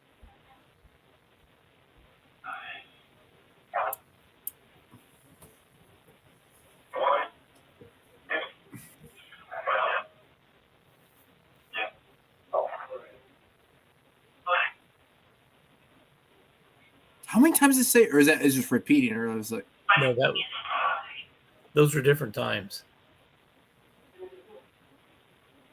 what the likes my dude? That name. is just.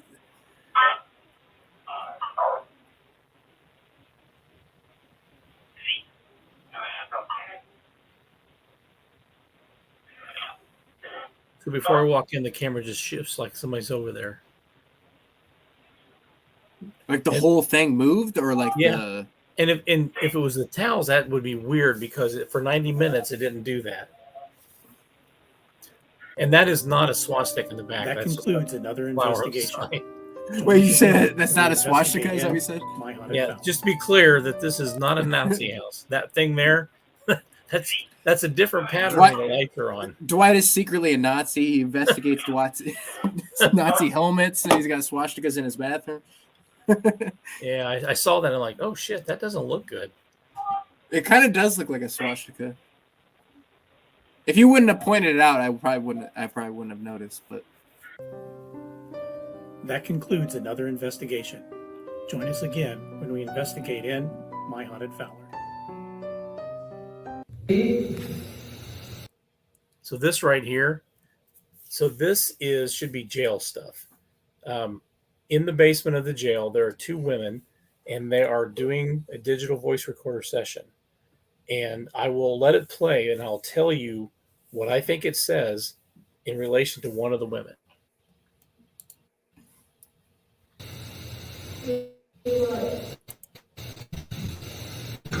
If you want us to go, come by the screen and say goodbye. Say, you're safe or she's safe? She's safe now.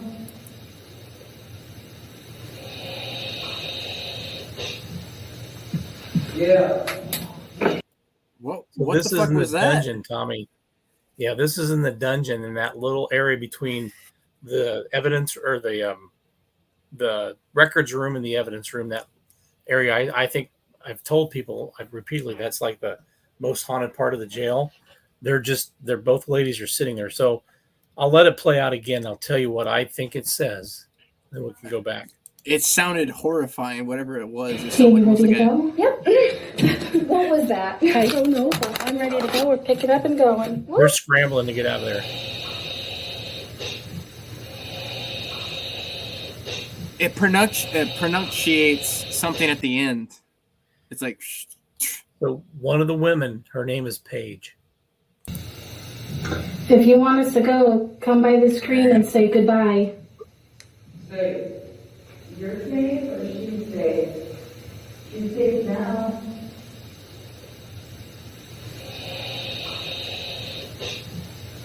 Oh, wow. It's literally like Paige. What was that? Yeah. I don't know. but Now I I'm hear ready it. to go. Holy We're picking up fuck. and going. Whoop. That's like a fucking demon. Yeah. Some evil monster. It is calling You her can- by name. You can, Yeah. Oh man, I that mean, is that's- nuts. That's Absolutely straight out crazy. gangster demon. I love when they So- like. I've noticed EVPs pronunciate thing like it's always like Yeah. like they're very They're more I don't know how to articulate than we describe it. are. Yeah, but sometimes it's like elongated. And that's what Randy and I notice with a lot of EVPs we get. It's just elongated. It will say just like that. It's like Paige. Yeah. But it's almost like a whispery kind of voice. It's hard to explain. I was like, this is freaking crazy because it was Baby. her. It was her name. So this is the second floor of the old museum I was telling you about. And one of the rumors is that there's a woman in white who dances in front of this window. I've got a camera just running there all night while we're investigating. And what happens next to me feels like a woman dancing in the window. And we try to debunk it with, so we've got some footage, it's not on this, I don't think, where a car drives by and you can see the pattern, like the light goes across the wall and moves in a certain way. This is what feels like someone spinning in place, like dancing. This is at the museum, you said? Yes.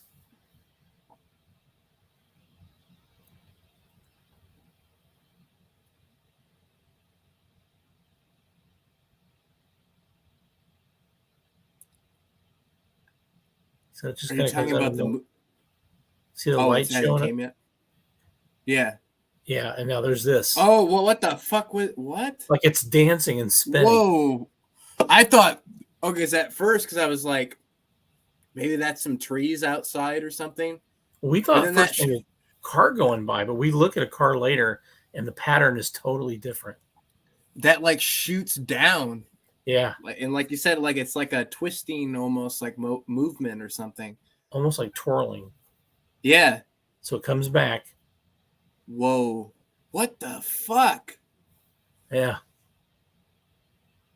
So this is looking at, so we had some video footage of an actual car going by. So we can show you the difference.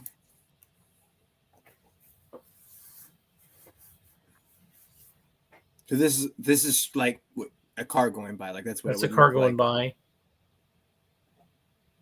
And then in a minute you'll see somebody walk in with a flashlight. See how it travels on the wall?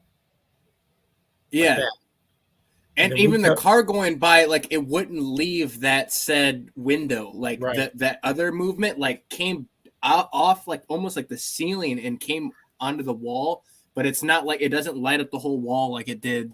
Like a car, yeah, exactly. It was localized. All right. So now I'm getting to the stuff that has been my most, I think it's the top stuff. So we did the documentary for the Fowler Theater. We came in that night and we had the director. I met the director there and we did a preview just to work together to make sure it worked just fine. So we get there at the same time. We go into the concession area. We are lockstep, footsteps together. We go place to place. And then we go over by the men's room. The door's open and he's telling me about the week before and how they're investigating and how one of the investigators, Justin, is trying to open the men's bathroom door and it would not open. He pushed and it finally gave way and the faucet was running. Well, as he's telling me this story, he says, and the faucet was running. And I yell out, it's not on this clip, I yell out, the faucet's running. So we're talking this whole time. The water was not coming out. I didn't see the handle turn, but 1 minute the water's not coming out. The next minute it is flowing out of that faucet. And so I was like, that was pretty cool. So we go and watch the documentary. He leaves. And this clip is me by myself, all the doors locked, everything's shut. And you hear a woman's voice. And it, to me, is one of the best EVPs I've ever gotten. It is a woman's voice, clear as a bell, asking about me. And this is in the office going up to the projector room. Yeah. Well, looking up to the projector. Yeah.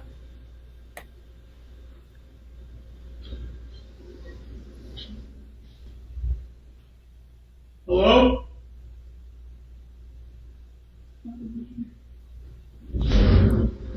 Whoa. What the? So it was a woman's voice. A woman's voice, clearly. And when I come back, so I come back the next day and I listen to the audio, the voice, not voice recorder. It's an old answering machine, basically 1980s kind of answering machine. And there are no people. I thought, well, maybe somebody was leaving a message or whatever. And we picked it up. So it's like two dudes and somebody that I recognize.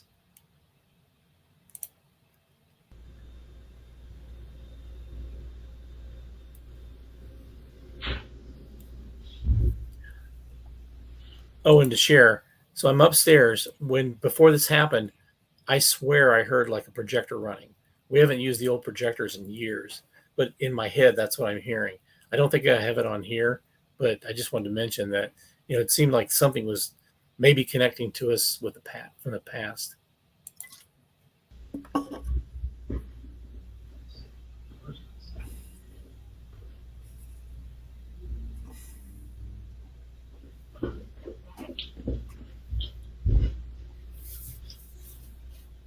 Did you hear that voice?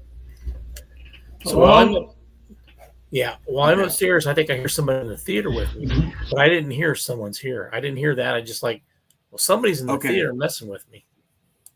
What the That was so clear. So this part is just me playing the parts where I say hello, different cameras.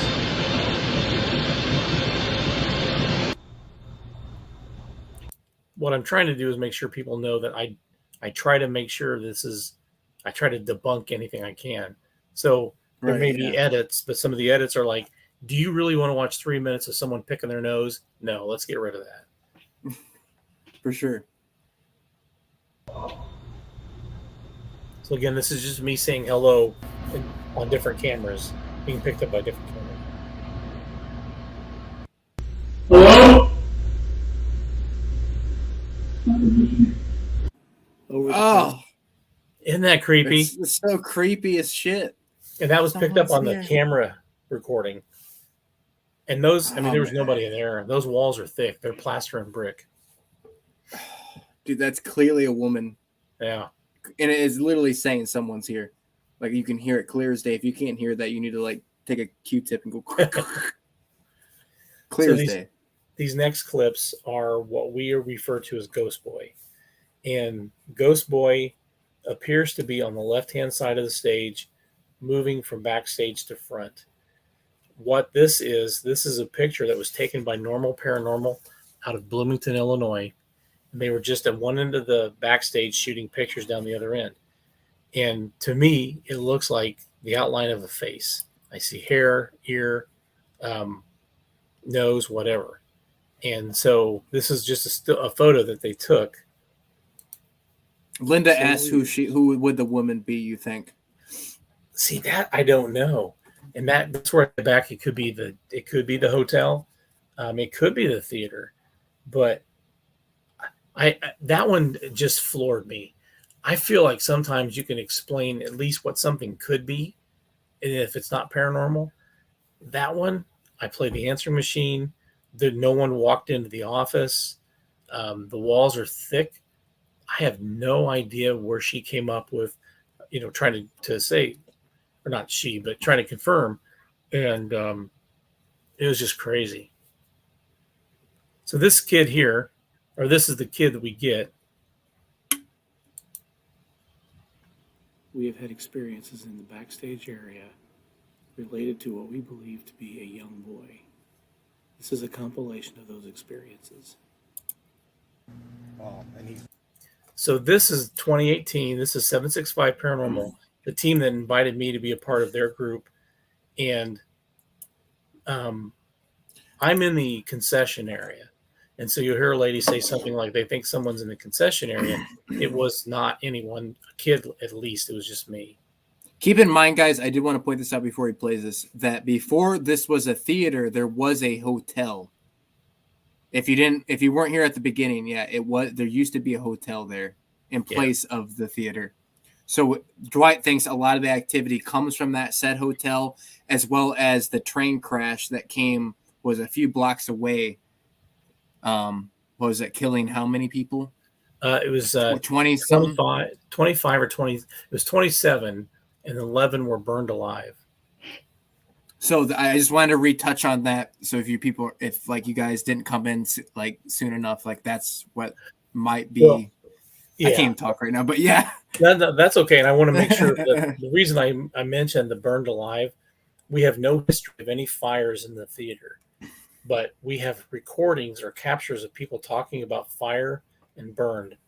Now, it could be a stretch, but it could be what, bridges us to that train crash. You'll hear a little kid off in the distance. They've been really successful with it. What was that?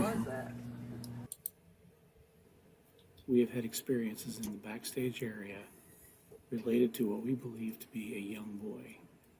This is a compilation of those experiences. And they've been really successful with it. What was that? What was that? That sounded like a kid. It did. Hey, is anybody out there making noises?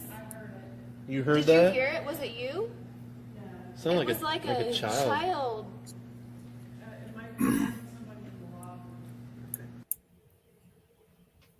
The hell? I do want to point out too, if you guys are very interested in seeing how this place is, you got to check out my recent Fowler Theater investigation on my channel. It's probably 3 or 4 or 5, 6 videos back, maybe not even that much. It's so fucking good. The EVPs are crazy. You got to watch it. Dwight's in the video. Like, if you haven't seen it, you got to see it. Yeah, it was. It's still my. And again, I'm not saying this just to say it, but it is probably my favorite investigation video I've ever put out. Like, it deserves so much more people to watch it because it's just so good. So check it. I think it's like something Skinwalker. It's the Skinwalker one. I did it as a clickbaity title, but that's the one. And that's where I come from. Is I want people to know about how active this place is. You know, I would love for more people to take advantage of what we have to offer. And more, you know, I know we charge and people are like, oh, you're trying to make money, but we keep it pretty reasonable. We try to be, so all the money we make goes right back to the theater. So it goes into the Prairie Preservation Guild Fund, pays for roofs, pays for lighting, fixtures, repairs, etc. Good night, Betty. Thanks we're for not coming making a profit off of anything. And I just think that people, I would put us up there with any other haunted place around the country. It is. And I'm saying this too, like, fuck the bigger locations. You got all these big ones that all these big channels go to. Yeah. And like I'm telling you, this is one of those locations that I can name off a couple, and this is one of them that should be up there with the bigger locations. It's that good. It deserves to be more well known, and more people need to go here because it's so fucking active. And you got Dwight as a host, and Dwight knows everything about this place, and he's so chill. We call him the paranormal daddy. That's what we call him. I just spilled like beer everywhere over my lap. Like I opened this new beer and it just went everywhere. I'm pissed. That's party foul, man. Spilling your beer? Come on. I didn't. I mean, I opened up. I wasn't trying. Just kind of spewed or sprayed. But go ahead. In 2018, we added security cameras, so we didn't have security cameras for the longest time. So a lot of our stories were anecdotal. Hey, this happened to me. Hey, that happened to me. And this, once we put those cameras in, it took everything up several notches because now we can actually share. These lights go on, these doors open, these noises are made. But this whole series right now is all about what I'll call Ghost Boy. Ghost Boy? What do you mean? Well, that little boy that was the picture before, and then I know you can. Can you make them? So this is Indianapolis Ghost Trackers, and they pick up on a little boy. Spin again.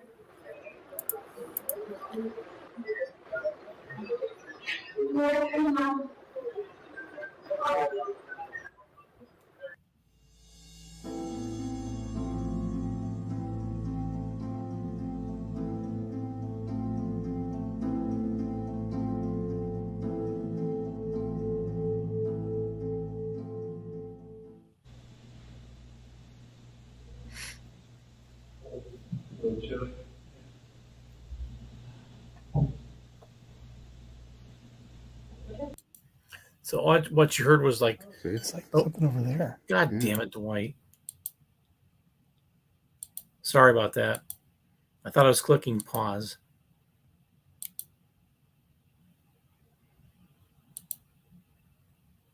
I have a very small screen on my end, so it's real tricky to try and get this right.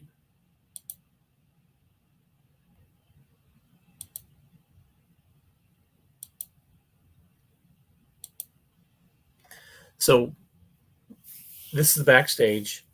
On the far end, on the other side, is where we keep our popcorn oil. And out in the auditorium, normal paranormal are talking.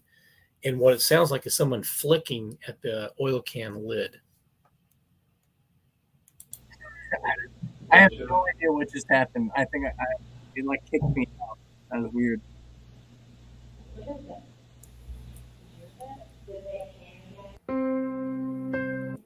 So this is spectral waves out of Illinois, and this is the clearest EVP I think I've ever seen.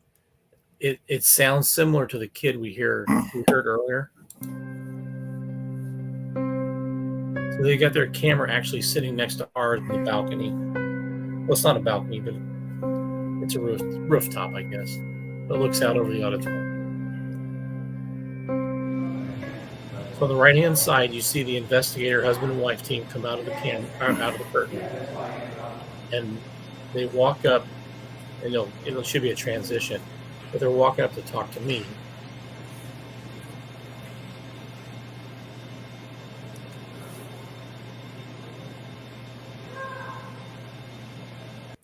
Oh yeah, that's a classic. Yeah, I mean that is Mom! clearly, exactly that. That's actually kind of sad too. You're thinking, is this little kid trying to get his mom? That right? Because it's like shouting like his like like you're at a grocery store and like the mom walks away or whatever, and like he's like by himself and he's like shouting for his mom or something. Yeah, like he's looking for his mom. And we've had women report being uncomfortable and not feeling well after going backstage. And I've always wondered if there's a child spirit back there. Is it draining their energy because it wants to connect to a female, to a mom, and that's what makes them feel uncomfortable or sickly? That could be it.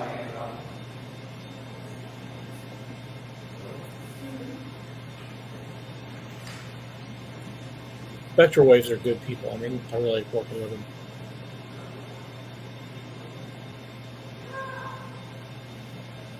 That is just unbelievable, dude. Isn't like it? It's just I can't even fathom that. Like, how is that even possible? It literally sounds like a kid's in the auditorium and just shouting. Right. Now, this part here is we've got Griffith, Indiana. There's a police officer up there that runs Northwest Indiana Paranormal. Maybe I think that's the name they apply to it. But it's like high school kids. They do a club. They've come down and investigated the jail and the theater repeatedly. So this is early on as we're exploring Ghost Boy, and they're sharing what their experience just was backstage, and it just clicks with being, quote, Ghost Boy. See you, Betty. Thanks for joining. Appreciate it, Betty.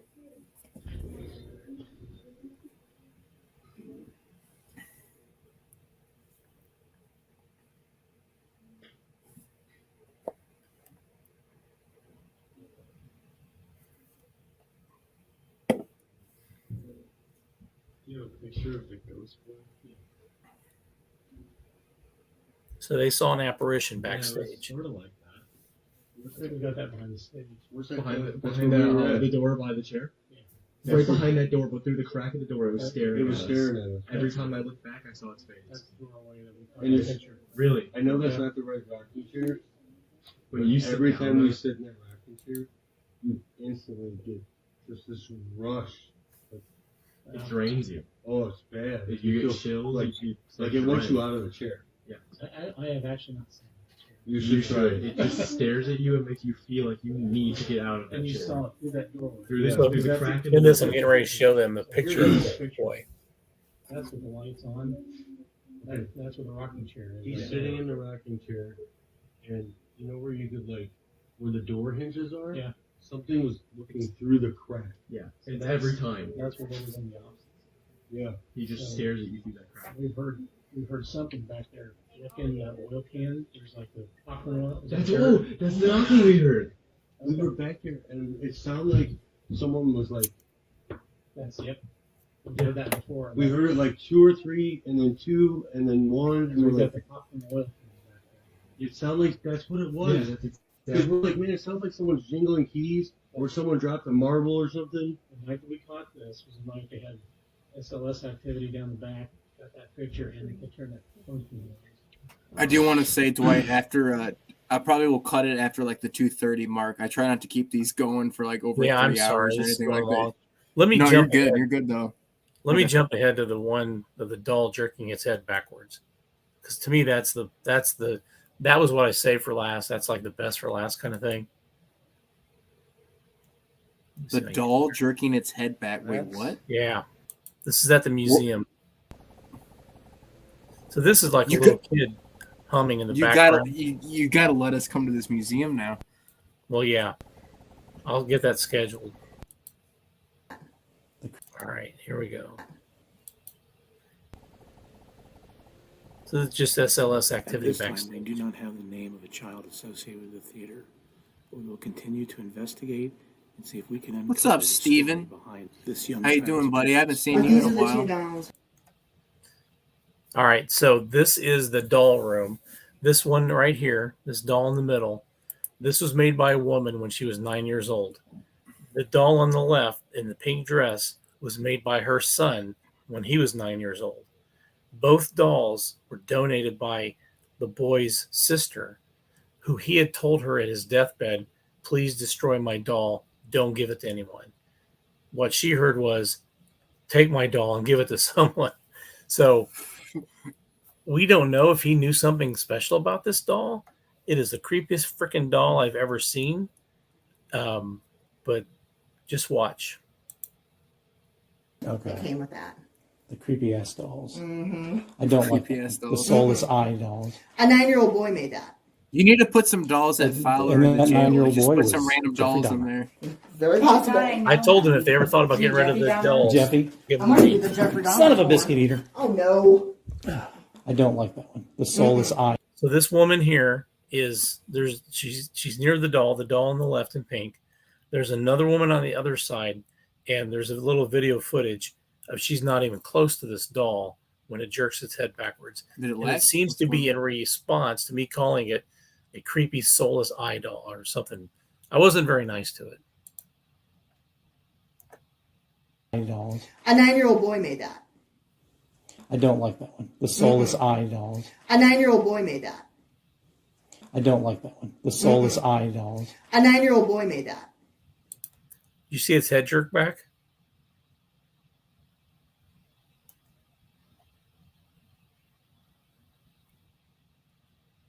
Oh, it looks like we locked up.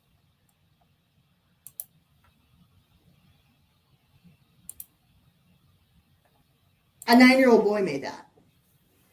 Well, I'll And play that it 9-year-old again, boy even though was it looks like Jeffrey we're Dahmer. locked up. Very possible. I know him. You mean Jeffy Dahmer? Jeffy. I'm gonna do the Jeffrey Dahmer Son of a one. biscuit eater. Oh no. I don't like that one. The soulless eye dolls. A 9-year-old boy made that. I don't like that one. The soulless eye dolls. A 9-year-old boy made that. I don't like that one. The soulless eye dolls. A 9-year-old boy made that. So I don't know if anybody's still here. Looks like we lost Tommy. You there? No, I'm good. I don't know what the hell. This connection tonight has just been just shit. I don't know if you got a chance to see the doll's kind of head jerk No, backwards. I did not. Play it one more time because I got to see this now. You mean Jeffy Dahmer? Jeffy. I'm gonna do the Jeffrey Dahmer Son of a one. biscuit eater. Oh no. I don't like that one. The soulless eye dolls. A 9-year-old boy made that. I don't like that one. The soulless eye dolls. A 9-year-old boy made that. I What don't the like that fuck? one. The soulless Yeah. eye dolls. A There's 9-year-old no boy way. made that. It's like What the what? Yeah, it was like I pissed it off by calling it a soulless eye doll or soulless. Is soulless that said? eyes Is doll. that said to be a haunted doll? Like, or is Yeah. it like? Yeah. So What? that doll. Did you catch the part about the mom who made her doll when she was 9? Yeah, I did that. Yeah, I just So missed these are the part where two it happened. dolls that came also with the Ouija board. So the rumor is the aunt of these What? two kids Oh, did a lot with the Ouija board. not okay. Not only the museum, but I got to come here just for this doll because you know I love dolls. I mean, Well, next time I can get You them know to that. let us in there, you are invited. It is yours for the taking. oh my god, just what you got play it one more time because I got to see. Like, there's no fucking way that. Like no one was near near that thing. Like, Exactly. what? You mean Jeffy Dahmer? Jeffy. I'm gonna do the Jeffrey Dahmer Son of a one. biscuit eater. Oh no. I don't like that one. The soulless eye dolls. A 9-year-old boy made that. The Soulless Eye. I don't like that one. The Soulless Eye dolls. A 9-year-old boy made that. I don't like the Soulless Eye dolls. A What 9-year-old the boy made hell? Yeah, That is it's just it's a fucking hard jerk crazy. too. It's not like it's a it's Oh kind of no, gravity. no, it's like whoosh. Yeah, that to me, that's Why that's have my you number not one. sent that to me before? What the fuck? Like I said, so Tommy it had Kevin been a Bell. year since they let us go in there because we had so much activity and so much evidence. They were afraid that we were going to bring more. And so they finally got to the point where they invited us back. They asked us to not talk about a few things, but that place is awesome. I would love that be our third most hit place. But it's our VIP place. I'm just blown away. I don't even know how you can explain that. Like, it's just, there's no one, like, she was right there, but there's clearly no one there moving it or anything, and it just jerks. In one of my longer videos, when we all got back together this recent time, I went in there and I jumped up and down on that spot. It did not move. And it's not a concrete floor, just an old farmhouse. And it didn't. You saw it. It was just it was like a very deliberate, almost pissed off, jerking head motion. It's like, yeah. It's like, how dare you call me that? Yeah. I love it. Like, I'm just baffled by that. And that shit is very, very rare. Very rare to see. Exactly. And this was a walking tour. We were just getting a walkthrough. You're not investigating. You're just like talking, and then like it just got pissed off by you. I would put our town up against just about any other town for being one of the most haunted. I believe it. I truly believe it. Like, I need to do, like, I'm down to do more stuff in the town that no one really has done or you think that's haunted, because I'm all about doing new locations. Like, I'm tired of doing the big locations, and I've said that on Twitter. Like, I've gotten the best shit from places that are not that well known, being Fowler Theater, Benton County Jail, etc., all these rare locations that no one knows about. And all these big locations, and you know why? It's because it's so fucking washed out by all these channels doing the same shit over and over and over and over. You got these people coming in there asking the same freaking questions over and over and over. And these spirits are like, oh, here's that question again. It's like, what? Do you want me to answer this again for the 15,000th time? Like, no. But when you go to a new location that like people don't speak to them, they're like, hey, finally someone I can talk to and interact with. Right. Yeah. And people don't get that. Like, they just don't get it. And Yeah, I'm trying to tell people this, and I'm all for it. Like, I love the rare, obscure locations. This new video, people that are still watching this, I can't wait to put this one out. It is a serial killer location. It's about a serial killer. We went to the property where she killed 13 people, and it's just absolutely fucked. It's just it blows my mind. So I'm telling you, don't overlook these small local locations, because more than likely you'll get, from at least in my experience, you get the better evidence from these smaller locations that you do from like these big locations like the Conjuring House, Waverly Hills, and all, et cetera, et cetera. Well, and I just think they're untouched, like you said. They're out of the mainstream. There's a hotel 30 miles south of us.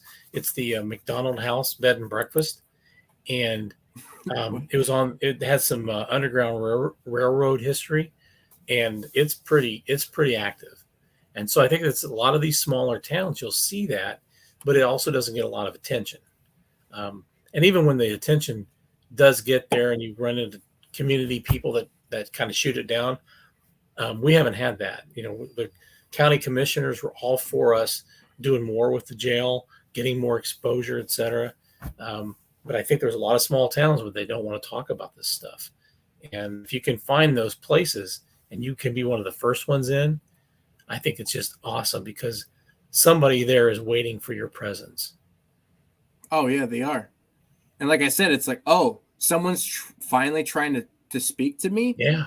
And like, I'm going to speak. But when you have the same person, hey, I heard that Bob died here Bob, how'd you die? Like, it's like, all right, well, this is the 15,000th time someone's asked me this. I'm like, I'm not going to answer this. I've already said it like 15,000 times. I've got eternity for this shit.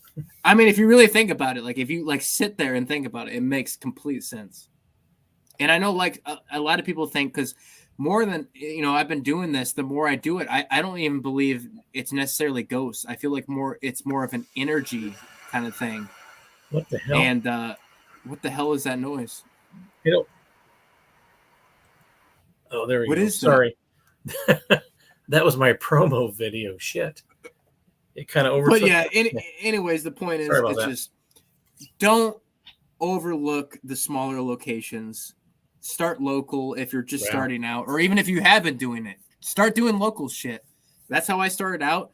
And I realized I've done big locations, and I've done some that are pretty good, but more than likely they're just kind of mediocre. And the best stuff I've gotten is from just weird, like obscure locations, like Fowler Theater. Like it's we are weird and obscure. So I'm all for that. Yeah. And but yeah, it's like about 2 hours and 30 minutes. I would love. You're Sorry pretty about much that. almost done showing. No, you're good. Like I try to keep it between like an hour and a half to 2 hours long, but if it goes over, that's fine. So if you guys have not yet, the people that are still watching, or if you're watching all the way through on another day, make sure you subscribe to Dwight's channel, Myhauntedfowler. It's in the description. He's got all kinds of crazy evidence, all kinds of clips from his security cam footage to anything you want. He's got a TikTok. Well, fuck it. Dwight, you tell me. Tell everyone what you got. There you go. If you go to any of the social media accounts and type in Myhauntedfowler, you should get us. Everything's pretty much at Myhauntedfowler. I think Facebook's a little different, but not everybody does Facebook. But we have Instagram, Twitter, Facebook, YouTube, and TikTok. And we really try to just put out there what we get. And the thing is, I'm not a creator in the sense that, like, I think a lot of people are. I see some of the stuff that Tommy does, I think is great. I just don't have that eye or flair and time sometimes, or maybe I just don't make the time. But what I do try to do is put up the footage that we get in its pure form, maybe change some things here and there, but I'd rather let people see what happens and debunk it too. Tell me if I'm wrong, because I could get it wrong. I had a headless apparition until somebody said it's a chick in a big coat, and I watched the camera like, shit, it is a chick in a big coat. So I'm not afraid to admit when it's a chick in a big coat. And I do have to say, like, Dwight is not your typical channel that puts videos together and makes investigations. He does, it's strictly like raw evidence from these said locations that he volunteers at. So if you're looking for just like quick evidence of, like, I mean, great evidence too. I'm not just saying evidence. It's great evidence. Definitely check out his channel, like his TikTok and everything. It's incredible evidence. I mean, he's been showing it all night, and that's not even all of it. So definitely, please go subscribe to his channel, like, because it's phenomenal. And if you ever get a chance, you got to check out Fowler Theater in Fowler, Indiana, and the Benton County Jail in Fowler, Indiana. They're about a couple blocks from each other, something like that. Definitely check it. I'm telling you, it is like TV shows should come here to film because it's that worth it. It really is. It's some of the best locations I've ever been to out of my tenure of doing this paranormal shit. It's phenomenal. And Dwight is the most down-to-earth guy you'll ever meet.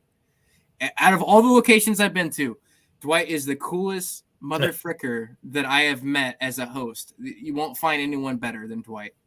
And that I'm not just saying that. So definitely subscribe to his channel and definitely share this out. Like, I know Friday nights or everyone's doing shit, but this, people needed to see like Dwight and the evidence that he's captured from his locations, and get everyone to keep going or to go to Fowler Theater in the Benton County Jail. So share this out, subscribe to his channel, and I will see you guys on the flippity flop. I will have a new video coming out rather soon. It's a serial killer documentary. It's probably one of my favorite videos I've done, besides the one I did with Dwight. But it is. I'm very excited to release this one. So stay tuned. I appreciate everyone coming out tonight. And yeah, any last things you want to say, Dwight? No, just I appreciate it, Tommy. Sorry about all the technical difficulties earlier, but you've heard me say that I like your content and what you do and how you take that approach. And just thank you for, inviting me and sharing my stuff. No, I appreciate it. It was an honor to have you on. And like I said, I just really want to push more people to come to your locations, because it's just, people need to know about it. It's just unbelievable how no one really knows about it. Like, I know like a lot of people have gone there, but more people should. And I know I've got people that I'm friends with that are like dying to come to your locations because of the videos I put out, spirit stalkers, et cetera, et cetera. So, sooner or later you will have more people coming to there. And, that's my goal, is to help you out, making more money to donate towards those said locations. And I think that's a big thing, is just so people know that the money we get goes right back into historic preservation. No one gets to keep the money. I might pay a volunteer here and there, but I don't take any money. I do this for the love of the locations and the paranormal. So there you have it, guys. Like I said, please, once again, one more time, please go subscribe to Dwight. Check out the Fowler Theater. Check out the Benton County Jail. You won't be disappointed. And with that being said, I bid you farewell and have a good night. And I will see you soon on the next one, I guess.